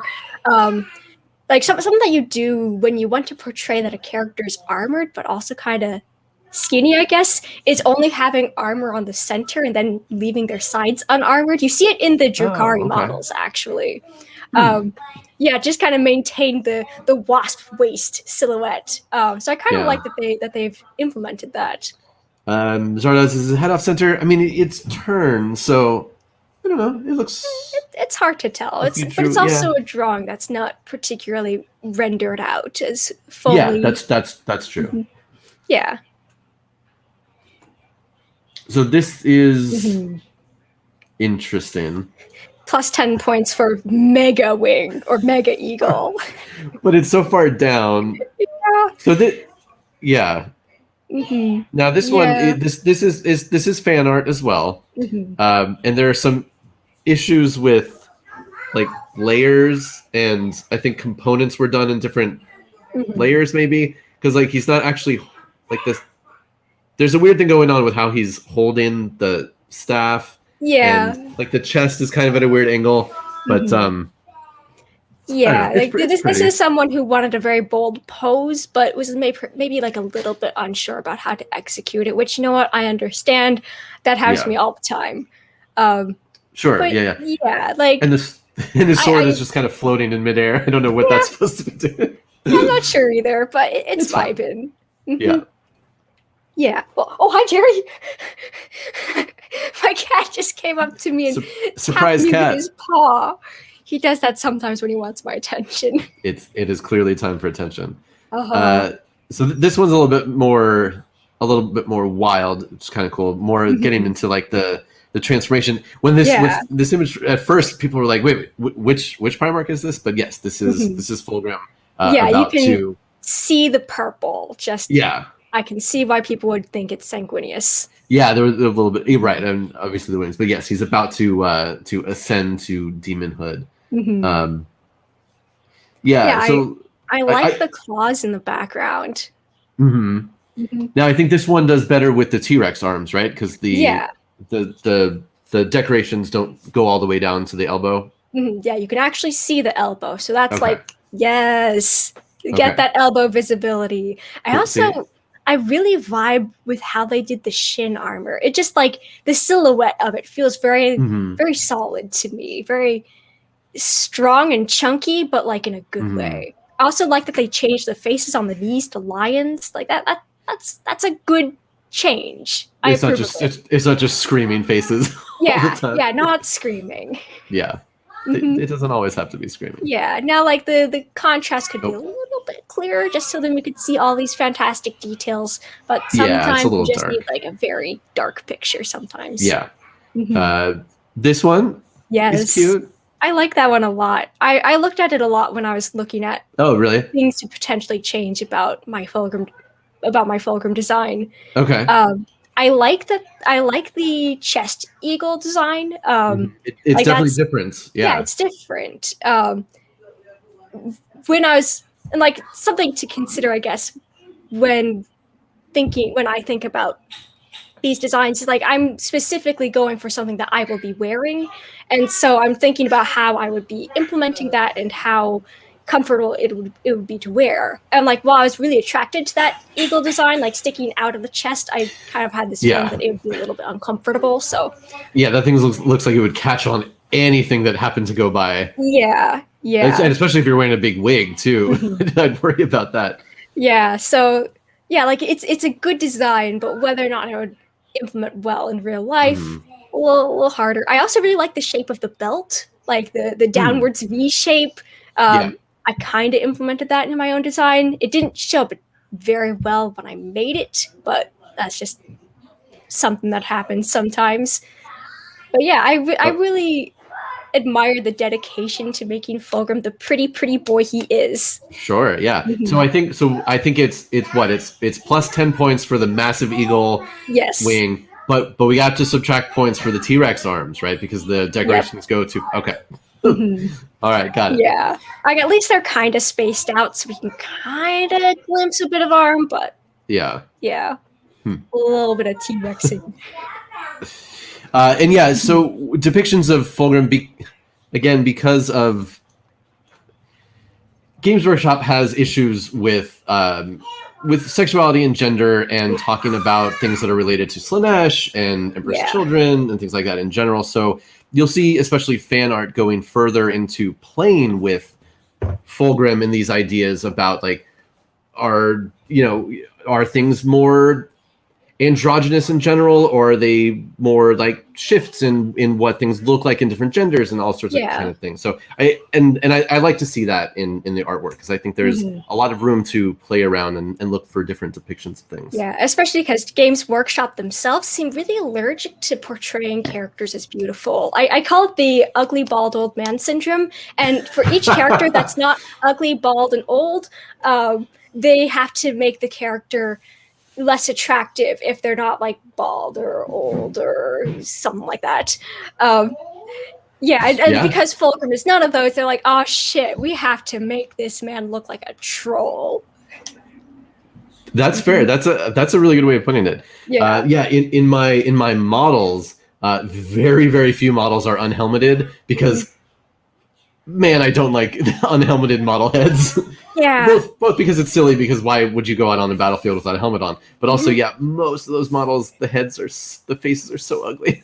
I think part of it is because like it's so small, and it's the heroic scale and all that. So I'm like, I won't nag about that, but where are my hot men? But still. So this one's cool. I love this one so much. I was actually really inspired by the eagle shape. I'm trying to think back on my own design, just because it's kind of been a while since I really sat down and looked at my own piece. Sure. I have it hung up above my crafting table, but I don't sit and perceive it often. But I really like the eagle. It's really big. It's a full eagle instead of just like being a claw with a disjointed wing or a head with a wing. I also really like the detailing, like all the swirling and stuff. It feels very like Baroque, and that was inspiring for me. Also really like the placement of the eagle on the chest. It's different, and I like that. I also really like how they handled the hair. Like you can see it like draping over the collar. Just like kind of that more realistic depiction of the hair, rather than just being like, oh crap, I don't know what to do with it. It's in the wind. I was gonna say they're not afraid. The artist wasn't afraid just to have the hair coming down and drape over wherever it'll lie. I like the braids. And it's actually one of the drawings that made me realize, oh crap, I got to think about what I'm really going to be doing with the hair. So what I'm going to be doing in my cosplay, because I have a lot of stuff in the back, I'm cutting off like most of it in the back. I'm just going to have long bits in the front, which will say, hey, it's long hair, but it's not. And I got to imagine that's the thing when you do cosplay. It's like you can imagine a fully formed character and a fully formed character design, but you should only actually implement what is going to be seen, and then get rid of the rest if it's not going to be, if it could get in the way. Yeah, because wigs tangle. Like any wig that's made for styling has a more coarse strand, which makes it really good for like spiking and teasing and stuff. But as a result, they tangle like nobody's business. Even if you put silicone spray in it, it will still tangle a lot. And so if you have it pooling in a collar, like that's a recipe for tangles. I'm learning all sorts of new things. This one. This is why I just came across this one more recently. Clearly, the more traditional European royalty aspects to it, especially with this fur-lined. I like massive taking him further away from him just regurgitating the Greco-Roman style, just like giving him something different, something that he could call his own. I'm a little bit sad about how small the eagle is. It's kind of sad. But they were focusing a whole lot on giving him an excellent cape. So kudos for that. Kudos for the very cool cape. I also really like the sword. Like I don't know if it's supposed to be Firebrand, I think it is, or the Layer sword. Either way, I like its waviness. Again, the more European aspect to it. But we've got a return of the screaming knee pads. We do. They definitely stuck with the Games Workshop design, which I don't fault them for. Redesigning a character from scratch, especially one that is that detailed, is a pain in the ass. I started Fulgrim's redesign in, I want to say, November of 2019, and it took me until the summer of 2020. I mean, I can, especially a character this complicated and with all the different things you want to do to it, and again, have it be able to actually move and you can walk around in it is a whole other level. Yeah. I like this one. The braids. The braids are fantastic. And they also did a fantastic job rendering his face. Mm-hmm. Yeah, this artist, Disharmonia on DeviantArt and otherwise, a whole line of Warhammer art that's really, really good. Yeah. Very much recommend that. So all right. I haven't seen this one before. All right, so we got an extra large eagle. Very nice. Yeah. The shoulder pads are a little small, I guess. Yeah. Well, and they're scalloped in that sort of double. So that does make it easier to move in. So he can lift up his arm and they can tilt back further, although they will dig into his face. But you know what? That's something that every large polygon cosplayer has to deal with. So. Sure. Yeah. We also have the screaming knees. Yep. I like the eagle belt. It's got some good detailing. I'm also noticing a lot of chains. Yep, I was just gonna say we're definitely delving into chain territory with this one. Yeah, I do notice that they took that instead of having like the full around the shoulder dangly bits. I don't know what they're called. They instead have the layers of armor. So like he gets armored arms. Yeah. I think technically they're I'm putting it in the chat there. Teruges. It was part of a Roman armor thing. I think I might be mixing that up with a different armor part, but I think that's what they're called. Okay. But yeah, this one's not bad. Yeah. I like the directions that it's taking it in. And as you talk about in the video and for your design, the idea that again, like Fulgrim is primarily first and foremost a swordsman and a duelist. So yeah, he wants as much of his arms unarmored as possible. He wants more fluidity and agility. So yeah, he doesn't have, it's very rare to see him heavily armored all the way down his arms. Yeah, whereas like in his model, it's very subtle. You can barely see it, but he does have just a log of armor just around his arm, which is going to make it hard for him to have his arms by his side. Yeah. Let's see, just come up with, so this one was more of like a video game inspired, like a still, which is, and then very much like the older mark of Space Marine armor. Yeah, I really like that one. Like it's definitely far away from what we've typically seen, but they've done something different, and they've also kind of.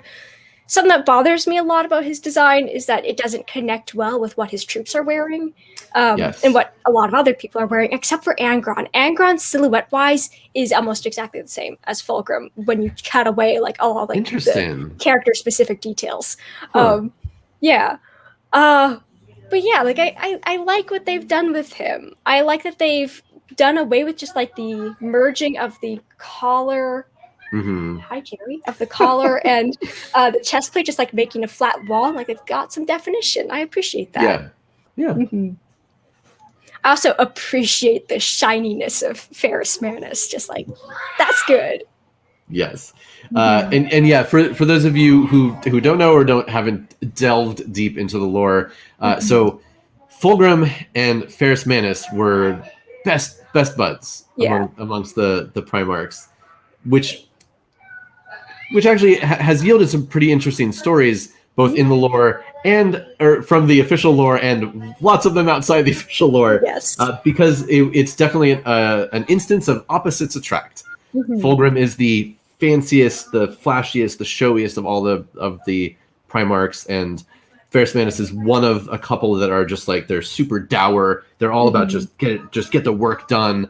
But probably the biggest thing about Ferrus is that he's a craftsman. So everything that he, all of the beauty in his world is about creating things that have beauty in them. So they actually find common cause in crafting weapons, and then so there's this very famous story in the lore about how they sort of challenge each other who can make the better weapon, and they hold themselves up in a foundry, and I forget where it's supposed to be, somewhere in North Europe. And and they work for like 4 days straight, never stopping, and they finish, and Fulgrim has created this crazy hammer, and Ferris has created a sword, and they look on each other once. They both say, yours is the better one, yours is the best, and it's like, and then they switch, and then that's their weapon until the terrible things that happen later in the heresy times. But it's sad that we don't know what the sword that Ferris Manus gave to Fulgrim looks like. We only know what the layer blade looks like, unless there's like some artwork hidden away that I don't know about of. We usually don't. Yeah, I'm trying to think if there's an official. I'm not sure. That'd be interesting to go and look up. But yeah, and then yeah. So when Fulgrim falls to chaos, they end up fighting, and yes, Fulgrim kills Ferris Manus in the first big battle. And then, oh my god! And then Games Workshop had the hardest time trying to keep the lore straight. They got a little nervous, like, wait, do we want like actual Fulgrim to have done that? And then they rewrote it so that a demon had been controlling him, but then they rewrote it again that Fulgrim was kind of controlling what was happening anyway. They've gone back and forth over the years. But there's a very interesting tradition among fan fiction writers and artists out there. Well, Zardoz, it was the first gigantic battle. Yes, it wasn't the first battle, but Primarchs involved in a significant way. Yeah, so Primarch action. Right. But yes, the fan community has expanded upon their relationship to add levels of love and other kinds of relationship to it, which are interesting. Looking at that compared to what we actually get in the specific lore. Because certainly, we don't know all the details, but especially because clarity is lacking for sure in the story. Like, I want to know how Fulgrim fights off the demon. How does he do it? Is he in a painting? Is he in a sword? Where is Fulgrim? They should make a Where is Waldo? That's just Where is Fulgrim? Yeah. This one is just adorable. Yes, I love it. It's just so cute. I think that's like Kaiser makes, or Kaiser makes. You know what? I don't know. I don't have a tag on this one, but yeah, but I like it. Just it makes me happy. It brings me joy. And then this one I just came across recently. Obviously, a very different style. Yeah. Kind of reminds you of a video game, but I don't know what video game. Yeah, so we've got lots of danglies, more cloth coming out. I like that you can see that they're eagles on his backpack, which are kind of cool. Yeah, that's a good detail. Like I was gonna say Fulgrim Russ, Lehman Russ has the wolves on his backpack. Sure, that's a great touch. So having eagles on his backpack, or rather him having a backpack at all. Right, which cool, because he doesn't. Sometimes you see that, sometimes you don't. I also like the little like hand gesture he had going. Yeah. This one's rad. I'm sure you've seen this one. Yeah, it feels very Final Fantasy to me. Not Final Fantasy, Fire Emblem to me. I'm not sure why, but it feels like that. I like the eagle proportion is great. Yeah, and like you were talking about in your video, when we talk about, I think it was you were talking about in the video. I watched a couple Fulgrim things lately, but about the sword, right? Yeah. That it's an alien. Oh, this was also something that Squidmar was talking about with the. Wait, was it? I watched a bunch of videos lately. But anyway, like the layer sword is a sword that was used by aliens. So why is it often so human shaped and makes so much human sense? Yeah, and it also does, like, for being a sword that's possessed by a Slaaneshi demon, it doesn't look much like it belongs to any Slaaneshi design. And so, like, if we follow along the whole idea of like the layer made it, then it'd look more alien. But if we follow along the idea that that Slaanesh or some Slaanesh related individual made it, then I also just don't like how sharp angles it is. It's weird. Yeah, for sure. Yeah. But this one's cool. But this one I like. And then there's this one. Yes. I appreciate the level of detail and effort put into this. Like, wow. Yeah, there's a lot going on here. I also like that they were like, hey, yeah, no, the Marines look like their dads. For sure. Yeah. Yeah. And again, like you were saying, it's often there's a big divide between what Fulgrim looks like and what the Emperor's Children looks like. Yeah. But here it's much They more all got bling. cohesive. Yeah. Yeah. Yeah, they're all rocking gold. You love to see it. So yeah, so those are all the pictures I have of Fulgrim actually in armor. I do just want to mention real quick the this image that we recently got, because this is just awesome. Yeah, because it's very rare to see Fulgrim outside of his armor. Yes. But again, this just gives the idea of, again, he's I don't know what different body shapes are, but you know, he's not super bulky. He's much narrower, lean muscle. His shoulders aren't like yeah. So yeah, that's cool. And he's got little I love the claws. I'm going to add claws to those gloves. Cool. Okay, so yeah. So why don't you tell us about you can tell us about your art if you wanna share something, or about your cosplay, but I want to hear about your stuff. All right. So I guess we'll start off with the cosplay, just because we've been talking about Fulgrim. Cool. With the cosplay so far, for those of you guys who haven't seen it before, I'm making an altered Fulgrim, just like high heels and stuff, 5-inch high heels. Yep. Nice. Yeah, I've been focusing very heavily on clean movement. Like that's one of the big things, because as I was talking about earlier, when we were talking about like the cosplays that would have happened if they weren't so ambitious, being able to handle myself by myself, not needing someone to make sure that I can get their doors and stuff, and all that's really important to me.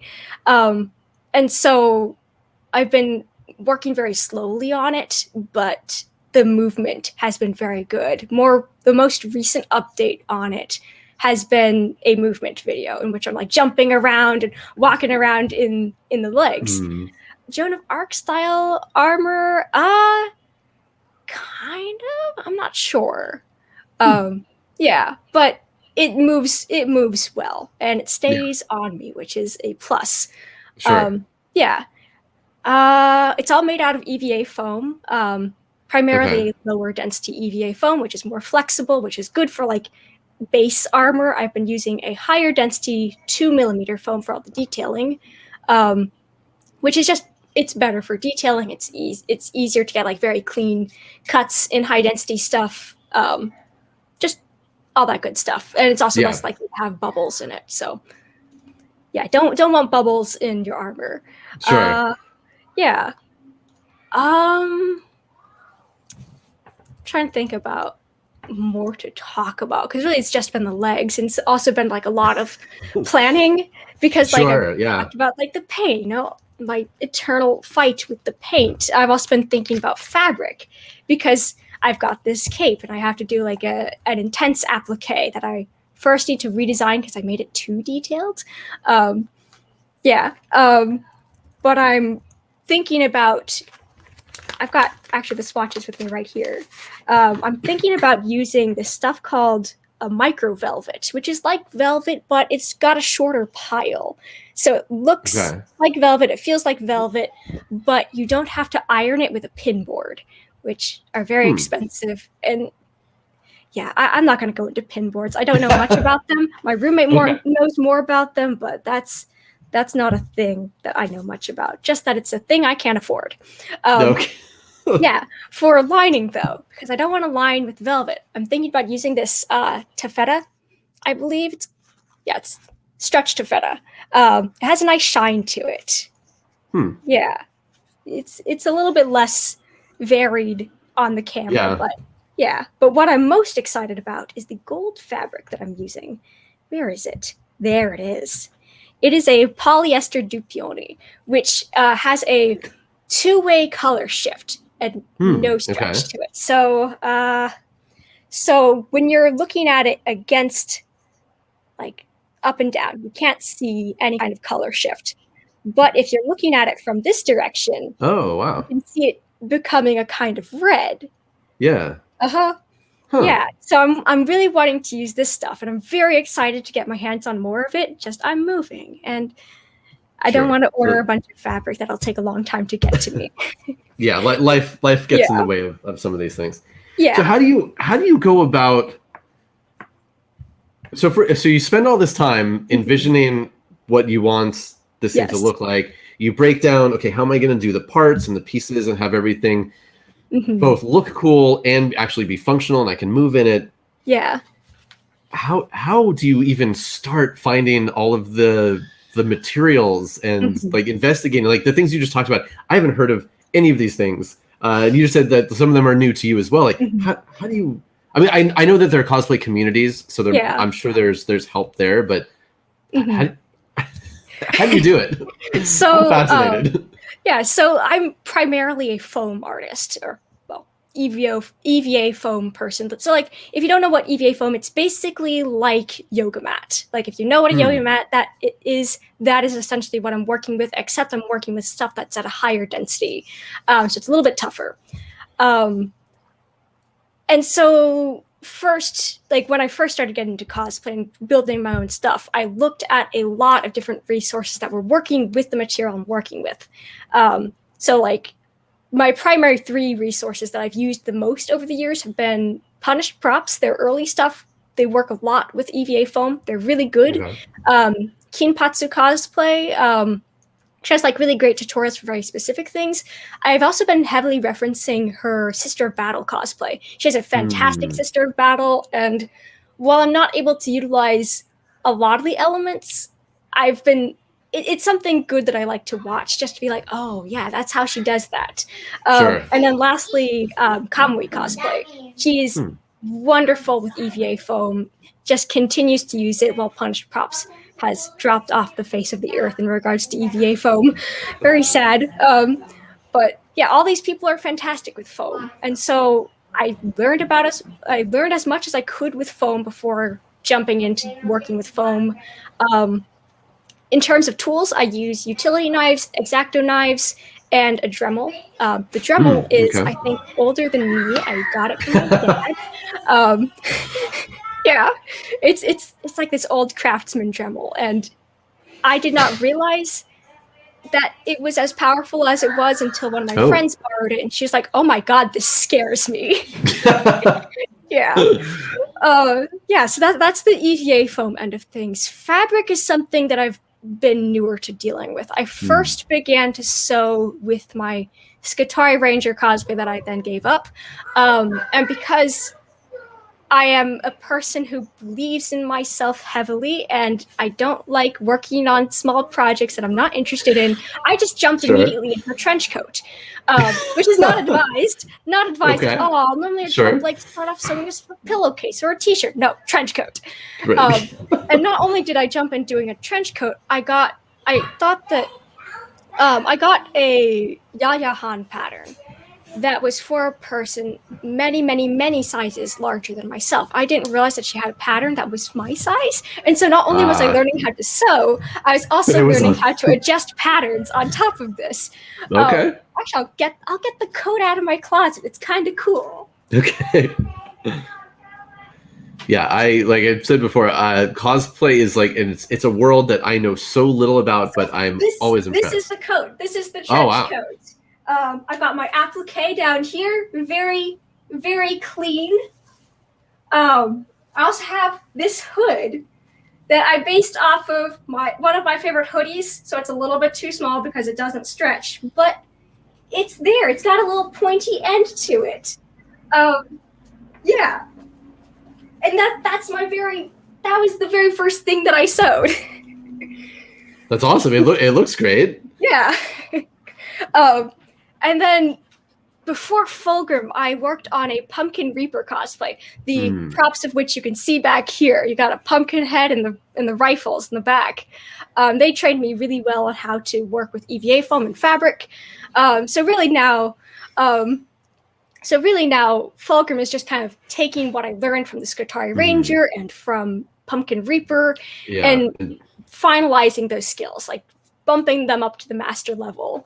Gotta scoot in my chair. Awesome. Yeah, in terms of making the armor itself, a lot of people will do what's called the Saran wrap method, in which you, like, if you want to like make a piece of armor or something, you'll first wrap your arm in Saran wrap, then put masking tape on the Saran wrap, and then go over it in like a pen or a Sharpie or a marker or something to make the patterns. Like, say you want something like that's spiky towards the wrist or something, you'll draw that on, then you cut it out. You need the Saran wrap specifically to keep the tape from sticking to you. Otherwise, you will not have fun. Interesting. Yeah, I can imagine. So it's like making a really basic mold of your arm, essentially. Yeah. But I don't do that because, again, I make things hard on myself because I'm a perfectionist. There's a phrase in why I'm cosplaying Fulgrim. I empathize with him. Thought the right method was with polyfoam. I've never heard of polyfoam, actually. Could be with maybe EVA. There might be different versions. Yeah, there's probably different versions, different variations, but I've seen most the Saran wrap method. But to continue, I make things hard on myself, but I also feel they result in better, more dynamic patterns. So if you've seen the like, especially the shin armor, I've got like a lot of dimension to it. Like the calf muscle shape to it is very like prominent, and then it goes down into like a curvy shape and then fans out at the bottom. That's because I've never seen anybody else use this method before, so I invented it, I guess.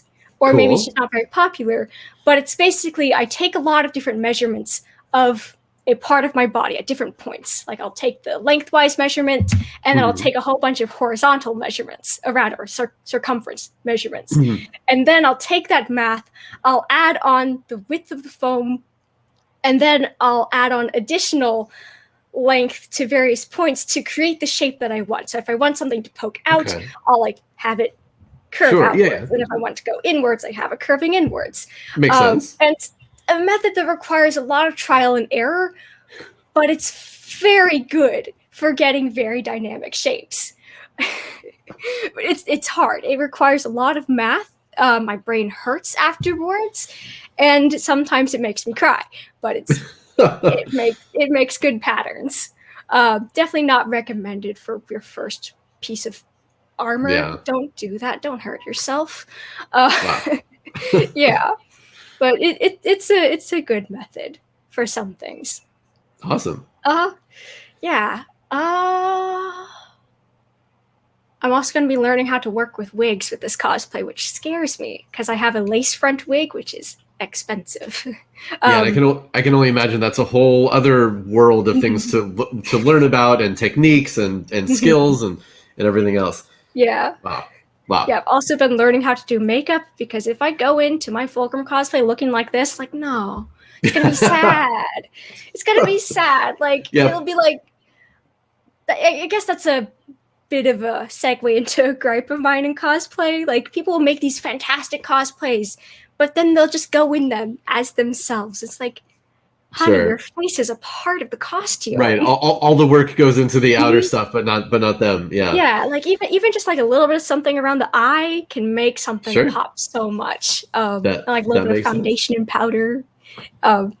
Yeah. Definitely recommended for a beginner cosplay. Don't skip on the makeup. Yeah. Cool. So now, and I don't want to miss out. So other than all of the cool cosplay stuff you do, I love your artwork. The artwork that you do, especially the variations you do on Space Marines, from incorporating other kinds of elements to your Space Marines, whether it's aquatic or different shapes and colors, all the way to the Hatsune Miku armor, which I'll be totally honest, I use that as my background sometimes because I think it's so cool. It's great.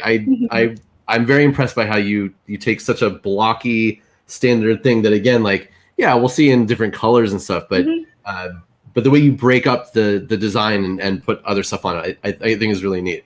Yeah, I first kind of started to get interested in that after I saw a picture of somebody dressed Hawks from My Hero Academia in like this Egyptian looking headdress kind of thing. And I was like, I love that. What if we took the Thousand Suns and some of those shapes and put them together? And people liked it. So I was like, well, crap, I'll do more, I guess.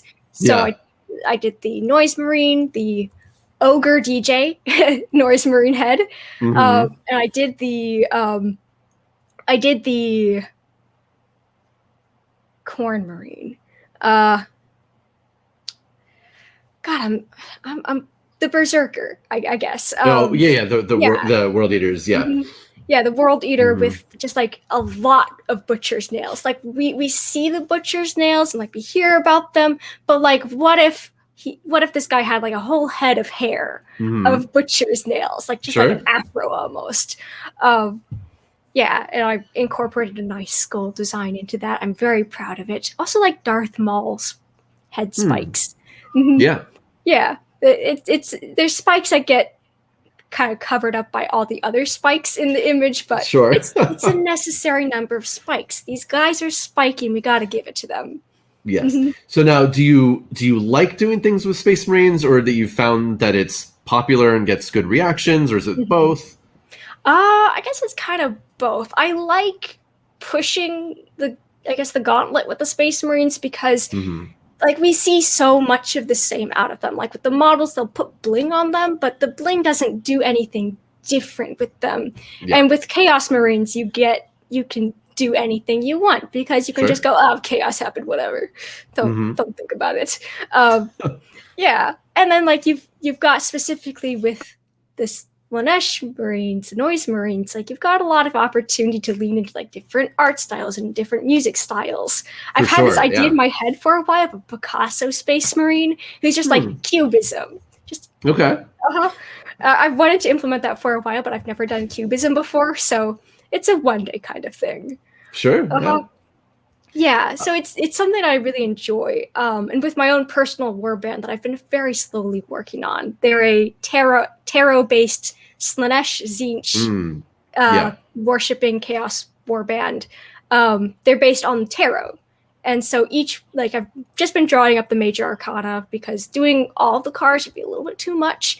But I tried to incorporate, I tried to make a power for them all that's based on the card, and then that power influences the design, or like the general tendencies of the card then influences the design, that kind of thing.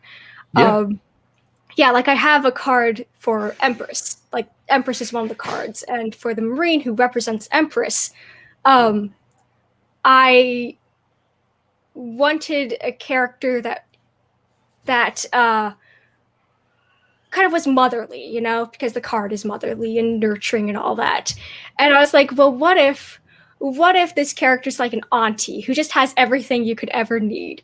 And so this character walks up and is like, oh, honey, you need bullets? Let me just pull bullets out of my sleeves.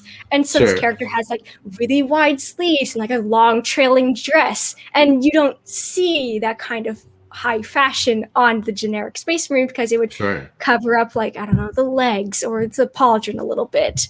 But you can't cover up those shoulder pads. No way, no how. Well, you can leave one.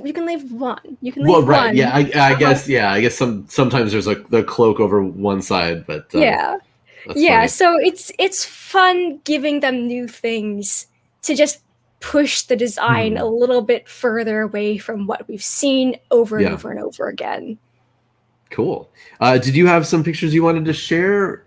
You said to talk about Warhammer artwork that I am inspired by. Whatever. Or if you just want to share some of your artwork, that would be awesome too. Yeah, so I guess I'll go first with the PowerPoint presentation I made of Warhammer artwork that I like. Okay. So I'll go ahead. Hopefully it'll work. Yeah, I'll share the screen. And then it'll show up at the bottom, and you just have to add it to the stream, which should work. Oh, I see it. Okay. Is it seen? Let's see. Warhammer art that enables me to live? Yes, we got it. Awesome. Okay, so how do I full screen this? Present. All right, Wow, Warhammer look at art that enables me to live. They water my crops. This is one of my hands down favorite pieces. We've got this model walk going on right here. The helmet ornamentations are top tier. The palette is really nice. It's very colorful. Like the blues and greens are very saturated, but they're pushed to look even more saturated because we have across the color wheel this reddish magenta that the contrast makes it look more saturated. Also, we got like this nice waspy waist. It's unusual. We don't tend to see Nurgly Marines with any kind of waist. Normally they're given like that big bulbous belly guard. So I really like that. Also, we got teeth. And lastly, this helmet reminds me of a shrimp or a frog. We got a little eyes here and here. So I really like that. We got Mortarian because he's a grease master. This piece, you know, he's demonstrating better posture than 80% of gamers. He's hunched over, but you know, even though he's hunched over, he's more open than he's ever been with his emotions. Like you can just feel this. He wants to share his sadness, but he's also brought friends. So, you know, even though he's sad, he's doing better, which is all we can ever ask for. He's trying to open up. Yeah. So this piece is my phone unlock screen. I see it every single day. Part of why I like it is the obliteration of all the blueberries. See, look at them go away. It's like they were never there. This is also his Grease Master form with extra grease, as shown right here. You gotta love the grease. He loves his McDonald's. We also got a huge wingspan. Like, I know it's bigger than what's depicted in the model, but I love that it takes up like the entire skyline. Very nice. It also almost kind of creates this halo look around him, which is also an extra 10 points. Also, we can see him battling his depression even more because he has more friends. Just so many friends. They're all happy for him, and someone even brought a bell. Actually, multiple bells. So they're making music too.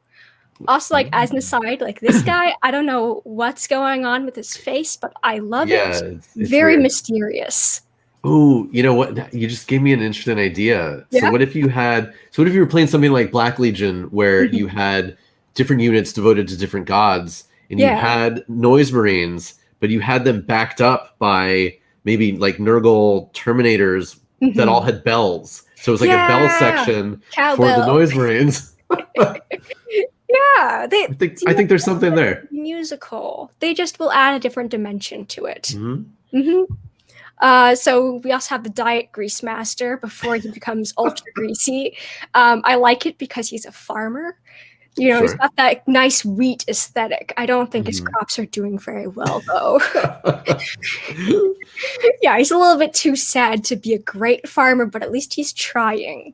I also really like this piece because it incorporates his future armor into it. All this 30k armor. Like, this is almost like word for word what he wears as pants in the future. So it's nice that he's wearing them as pants now. Also, like bringing more forward the chainmail. Like it's very hard to see on both of his models, but he does have a little bit of chainmail, like as the jointing texture. So I really like seeing the chainmail really be prominent here. And chainmail's cool as a surface too, because it gives you lots of opportunities to show damage, right? Because we know, like, if you've got a flat plane of armor, you can put a scratch, a naked dent in it, but chainmail you can actually literally break chains and have jagged edges to it. So I think there's some interesting stuff you can do with textures. And like this is all done by Mauro Belfiore. I don't know how to pronounce his name. I've only seen it written. But also, lastly, why I like this picture is his hands remind me of mine. They got the tendons going on. Just icky tendons. I love it. This piece, I really like the compositional flow of it. We kind of got this figure 8 going with the subjects all either being at the bottom, the very middle, or the top right up here. It also has really big Renaissance vibes, like with all the different people and all the different poses. It's fantastic. The only thing that I gripe about a little bit is value contrast wise, like on the grayscale, it's a little bit confusing. Like there's not quite enough highlights where there needs to be highlights to bring things out, but I still really like it just for the Renaissance vibes. Also, like these guys built a pile of skulls, so good on them. You know, maybe that's why this guy over here is fighting them, because he wants these skulls. Yeah, they're industrious. yeah. They you know, they put the Imperial fists to shame. They built a tower. I really like this piece. The first time I saw it, I was like, oh, this reminds me of propaganda, just because of how saturated all these colors are. Sure. And like this blue isn't a flat blue, but it almost is, which is kind of reminds of like with the old Soviet propaganda, with just like the flat red in the background. Really like that. We do all stand a good robot. We got lots of robots here. Not really sure what they're doing up in the air, but actually these two are exactly the same. So we got some copy paste going on, but that's okay. When you need more robots, just copy and paste more robots. Yeah, exactly. So we got good robots. We also have the Kroots over here. They get overlooked, I think, by all these orange robots, but they're still here. They're here and they're queer, and I love them. Also, the spiky sun is very anime. Very like Studio Trigger. This piece, I like the blue. I like that he's got very fashionable claws built into his gloves. That just generally summarizes how I feel about this piece. I like it just for what it presents. Sure. I always wonder what's going on with his backpack exactly. What's going on there? No. So he's got like these arm things coming out, and they got claws on the end, and then they're holding on to the vents. I don't know why he wants the vents so far away from him. Maybe he's got a thing about exhaust, but I don't know. Could be. Yeah. This one, it's got the model walk pose. It's got the exact same pose as that Plague Marine that we saw earlier, and I like it. So don't come after me. We also have a fantastic analogous color scheme of blue, purple, and magenta, and you rarely see warmer reds in that kind of color scheme, but they've got that in there, and I appreciate them for pulling it off, because normally you don't cross the cool, warm spectrum when you work with analogous color schemes, at least not typically. But also I'm ignoring the splashes of green. They don't exist. I also really like this Necron image. Like, I know it's one of the newer ones that hasn't really directly inspired any art, but I really like that they all have different stages of decay. Like, especially this guy over here. Yeah, he's got a jaw kind of going on. And it's going away, and he's losing teeth, but he's not losing any sleep over it. We got bronze and green. Those are fantastic highlights. But then we got this guy with huge nails, and I don't want to trim those, you know. God save whoever has to go in with the clippers, you know. This image, it's one of the older ones. Classic Necron image, yep. Yeah. And like they're all hunched over like they're stinky and they know it. It's just one of those images that I know that if I showed one of my friends, they'd go, ew. We also have the mecha roaches. This guy over here kind of looks like, why are we here, Papa? Just like with the angled up pose. It's like a little dog. But I love this image. And that's all the images that I have, because I made this very last minute last night. But yeah, oh no. Oh, whoa, infinite regression. Infinite. No, no, that's neat. Yeah, I'm always interested in again, especially for artists who are looking at coming up with your own unique stuff. Like what is it about what is it about the world of Warhammer in general, 40K in particular, that that inspires you? What do you see out of it that you can say, oh, I like that, but I'm going to do this with it and do something different? Sorry, I'm dead. Everything's going to be okay. Yeah, I really like the model walk. The model walk is great. It's just like, in order to make Space Marines look less clunky, the model walk. Yeah. Just one foot in front of the other. And then I did grab a couple of your images. If we want to just look at a couple last things, and then we'll get going. I do have to go take care of the kids here. Yes. Okay. Show screen. All right. So Yes. so you let me do one more thing with size. Okay, so these are some of the things that I saw on yours that I thought were cool, so I grabbed. So you can talk. I don't know if I'm going to show something that you don't like anymore, but that's fine. So you can talk about them. But I think we clearly share a love of Fulgrim in his various incarnations. So when I saw this, I was like, oh, this is super cool because I love Fulgrim becoming more demon and then the demon version, but especially those versions of demon Fulgrim where, yes, he's got the big body and he's got the 4 arms, but you still have to transition. keep that. Yeah, you have to keep the beauty to Fulgrim because that's so important to him and to to his character.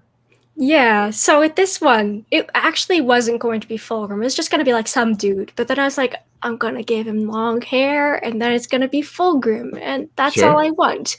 But that's why he's naked. I also just learned how to draw teeth, so... Okay. Yeah. Cool. Well, it looks cool. I really like this one. Thank you. And then your full redesign. Yep, that is the full front view. Of course, like with everything like blowing in the wind, so I can see all the various details in the full body pose. But sure. Yeah, I like you can kind of see like I've made the eagle wing a little bit bigger, at least proportionally bigger. There's a limit to how large I can make it in real life. So yeah. I can understand that. Yeah, I've got a lot of like swirly details all over the place. I drew a lot on Baroque stylings with this. Yeah. And turns out that it hurts to cut out that many spirals. to do all those curves. Yeah, I will be in pain for Fulgrim. Okay. I mean, if it's going to be for any of the Primarchs, it would be. Yeah, exactly. I guess like one of the most prominent things is that I added this big old halo in the back, and that's mainly because I feel that Fulgrim lacks a visual weight to him. Like he either looks like a rectangle or he looks like he's about to blow away. Sure. And that's because a lot of the Primarchs have something like directly behiand their head. Like Angron has his ultra tall collar. A lot of them have backpacks. Magnus has many horns. But Fulgrim and all the hair and yeah. But Fulgrim just kind of had this one eagle that was pulling weight, but not enough weight. And like you've got these long straps, but that's like weight downwards. So I wanted to add this. Also, I mentioned this a lot earlier, but I'm only 5'1". With the 5-inch platform heels, I am 5'6". That still means that people who are really tall at conventions have a very high chance of running into me.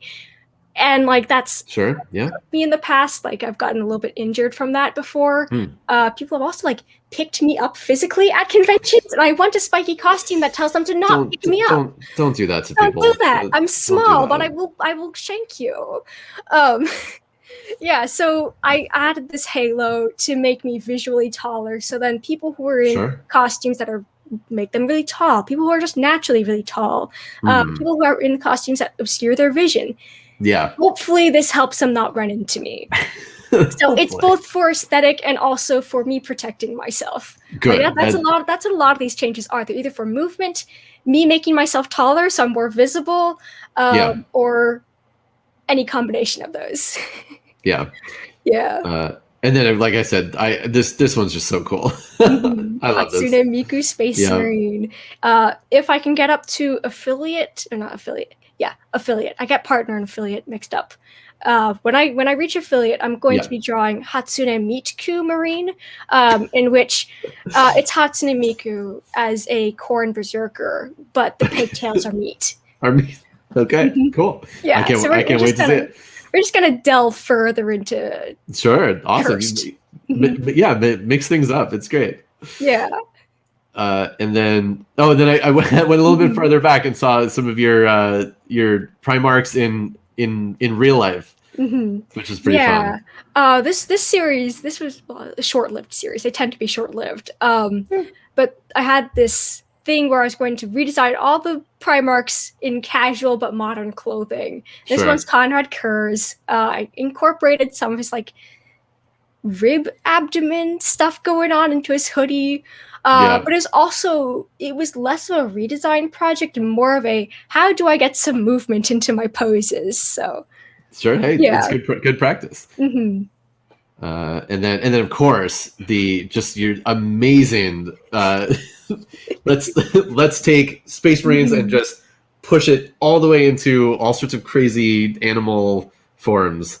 Yep. Yeah. These are So rad. these are the aquatic animal chaos marines. We've got the ribbon eel that is a Tzeentch marine living in the armor of a pre-heresy Thousand Sun. Like we got a coral reef kind of going on because they're coral reef creatures. They got a lot of eyes because it's Tzeentch.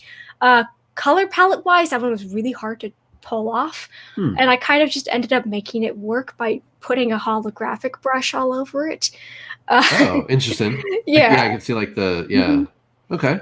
Yeah, my favorite is Frog Nurgle Marine. The armor, he was losing bits of armor, so he had to replace it with his buddies. Whether or not they're alive is another question, but we don't talk about that. He's got a little bit of a sunshade. The sun gets in his eyes, so he's got a lily pad. To cover. Kinda. Yeah. Got it. Yeah, Sure. cool guys all have shades.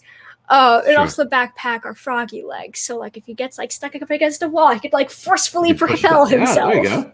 That works. Uh-huh. And there's slime coming down the bottom, of course, and then with the tongue. So yeah. Yep. Yeah, That's just awesome. a lot of things that this little guy could do, but he looks so happy because Grandpa Nurgle gave him these gifts. Yes. And then last week we have the Neon Tetra Marine. I was not sure what Chaos God this Marine was going to be for, and that's why I never finished it. Yeah, but we've basically just got like a Neon Tetra fish tank kind of armor going on. We got like a lot of fish tank moss kind of going on, like the stuff that gathers at the top of the fish tanks, like if they're properly made for fish health and all that. We also got a castle for the fish to swim in, or at least like when it was small and neon tetra sized. But there's now something living in it. What? We don't know. Who knows? Yeah, that's cool. A malal fish. Ooh. And it brings in the obviously everything in Warhammer has to have a giant shoulder pad, so that's a perfect thing for that. Yeah. Hi, Jerry. My cat's meowing at me from across the room. He's like, "Papa, dinner."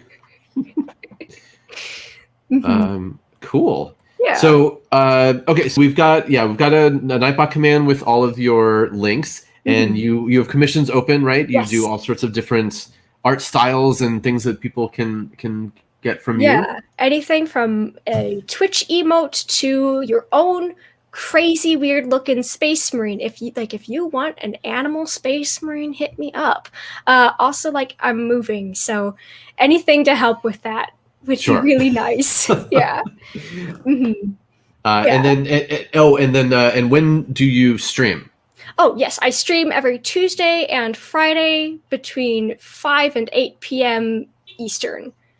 Eastern. Yep. Okay, cool. Yeah, I am going to be visiting my mom soon, though, so streaming schedule might be put off a bit by that. But check in and see what it's like. And you do both artwork and then also some video game stuff. So it's a nice mix of things. Yeah, usually like the first hour and a half of the stream is me drawing something, usually failing to do a single line a lot, especially if that line is really long. I also play a lot of indie games for the second half. It's been a lot of Dead Cells, a lot of Hades, and the game that I've currently been working on is Hollow Knight. Okay. Yep. Cool. I do want to show to all of my long-suffering fans and viewers, we finally have, look at that, we have some arms on the knight. Yes! So this is going to be my Sonic Knight, so it's got a speaker here, speakers in here, and I'm magnetizing everything. Yeah. It's been a challenge, but look, so technically I could play this now that it has two arms, but these are magnetized, so they're posable as well as removable. Nice. Same on this side. The hand itself is posable because there's another magnet in there. So yeah, there's a lot going on. Excellent. That looks really good. it's taking a lot of time. As And these things eventually tend to. it might even be painted. Who knows? Who knows? We know in our hearts because of the speakers what it is. Yeah, right. Exactly. Yeah, and I do have more plans to actually have like speakers on the arms, but I'm going to switch it out so you can use those or actual weapons that go on there. So yeah, cool. As far as my stuff, remember that I know Eridan's, I do paint things occasionally. I have some of my painted models are back here. I paint some of these guys. No, everybody jokes because I'm my painting is few and far between. I like painting. I need time. I have to know that I have a block of time to do it, and I need energy. Yeah. I have to have a specific amount of energy, which I typically don't have in the morning when I stream. So I don't do a lot of painting on stream. Yeah, I tend to paint when I'm bored with both drawing and cosplay, which is a rare occurrence. Okay, that makes sense. Okay, so again, as far as I am concerned, tonight is the Home Buddies group stream. I will be hosting it. Tune back in right here, 7 p.m. Pacific. It is going to be amazing. My wife is going to be on with us. We're going to watch my wife's thesis film from film school, Little Bear, about a killer teddy bear. It's wild. It's really fun. Andy's going to show an old movie that he was in. We're going to have some more content from Jessica, maybe from Cameron. I don't know. It's going to be crazy. And then afterwards, I'm going to stick around and I'm going to go longer tonight. I'm going to do some reading. I've got some stuff pulled out. And then late night, I'm going to do more limericks. So it's going to be a wild night of content right here on this channel. Woohoo! I think that's everything. I'm going to see. Let's see. We'll raid somebody. Mason, thank you so much for joining me. This has been awesome. Like I've said, I love talking to people with different experiences and involved in different parts of the hobby. And I really appreciate you being here. Thank you so much. Thank you for having me on. It was really nice. Cool. Let's raid. Who are we raiding? We are raiding. Let me get my little window here. Rabid Wombat, go paint your minis. Or don't. Whatever you want to do is fine. Yeah, you can just keep them and look at the box art. That's cool too. Yeah. You too, Undead Saints fan. Undead Saints fan. All right, we are going to raid. All right, we're going to raid our good friend Tiny Chris Games. Yes, tonight will be a lot of dirty limericks, and this time I actually prepared. I read through and I marked the ones. So for those of you who haven't seen my limerick streams, I've done 2 of them so far. I wish I had the book; it's in the other room. But I have this book. It's the famous French volume. It's not in French, but it's a volume of 1,700 limericks. Wow. It says it's the biggest collection ever made. But typically when I go to do these streams, I'll try to read through the limerick before I say it out loud to make sure that it doesn't have any horribly bad things that might get me kicked off of Twitch. So there'll be a lot of like, oh no, and then like, oh gross. So this time I actually tried to go through and like circle the ones that I haven't done before and would be appropriate or mildly appropriate. So yeah, so there are a lot of good ones and a lot of funny ones. Black Cavalier, yeah, for sure. We'll definitely do a hobby hangout. Not so much a stream, but something fun to do. Shoot, I covered this thing. All right. We're starting the raid in a moment. We're going to raid Tiny Chris Games, friend supporter of the channel. I'm not sure exactly what she's doing right now, but it'll be fun. I hope everybody has a good weekend. If you can't tune in tonight, like I said, lots of fun stuff happening tonight, but everything will be on VOD later. The Limerick streams are by request only. I don't necessarily want those out for anybody to see, but yeah, it'll be in the Discord. And that is 7 p.m. PST? Yes, we'll be back here for the Home Buddies group stream. So that's Jessica Linverdi, Emma Fife, who unfortunately can't join us tonight, Cameron Rice, Andy Campbell, and Janelle Santa Cruz. We're all good friends. We all stream lots of different kinds of content during the week, and we get together on Saturday night and stream together. Yeah, that'll be 10 p.m. EST, so I'll try to be there. Yes. All right, cool. So again, Mason, thank you so much for joining us, and yeah, go follow Mason on everything, and I'm sure we'll talk to you again. Yes. See you later. Okay, I'm gonna hit the raid now button. Everybody have a good time. Go say hi to Tenny Chris. Okay, bye. Bye.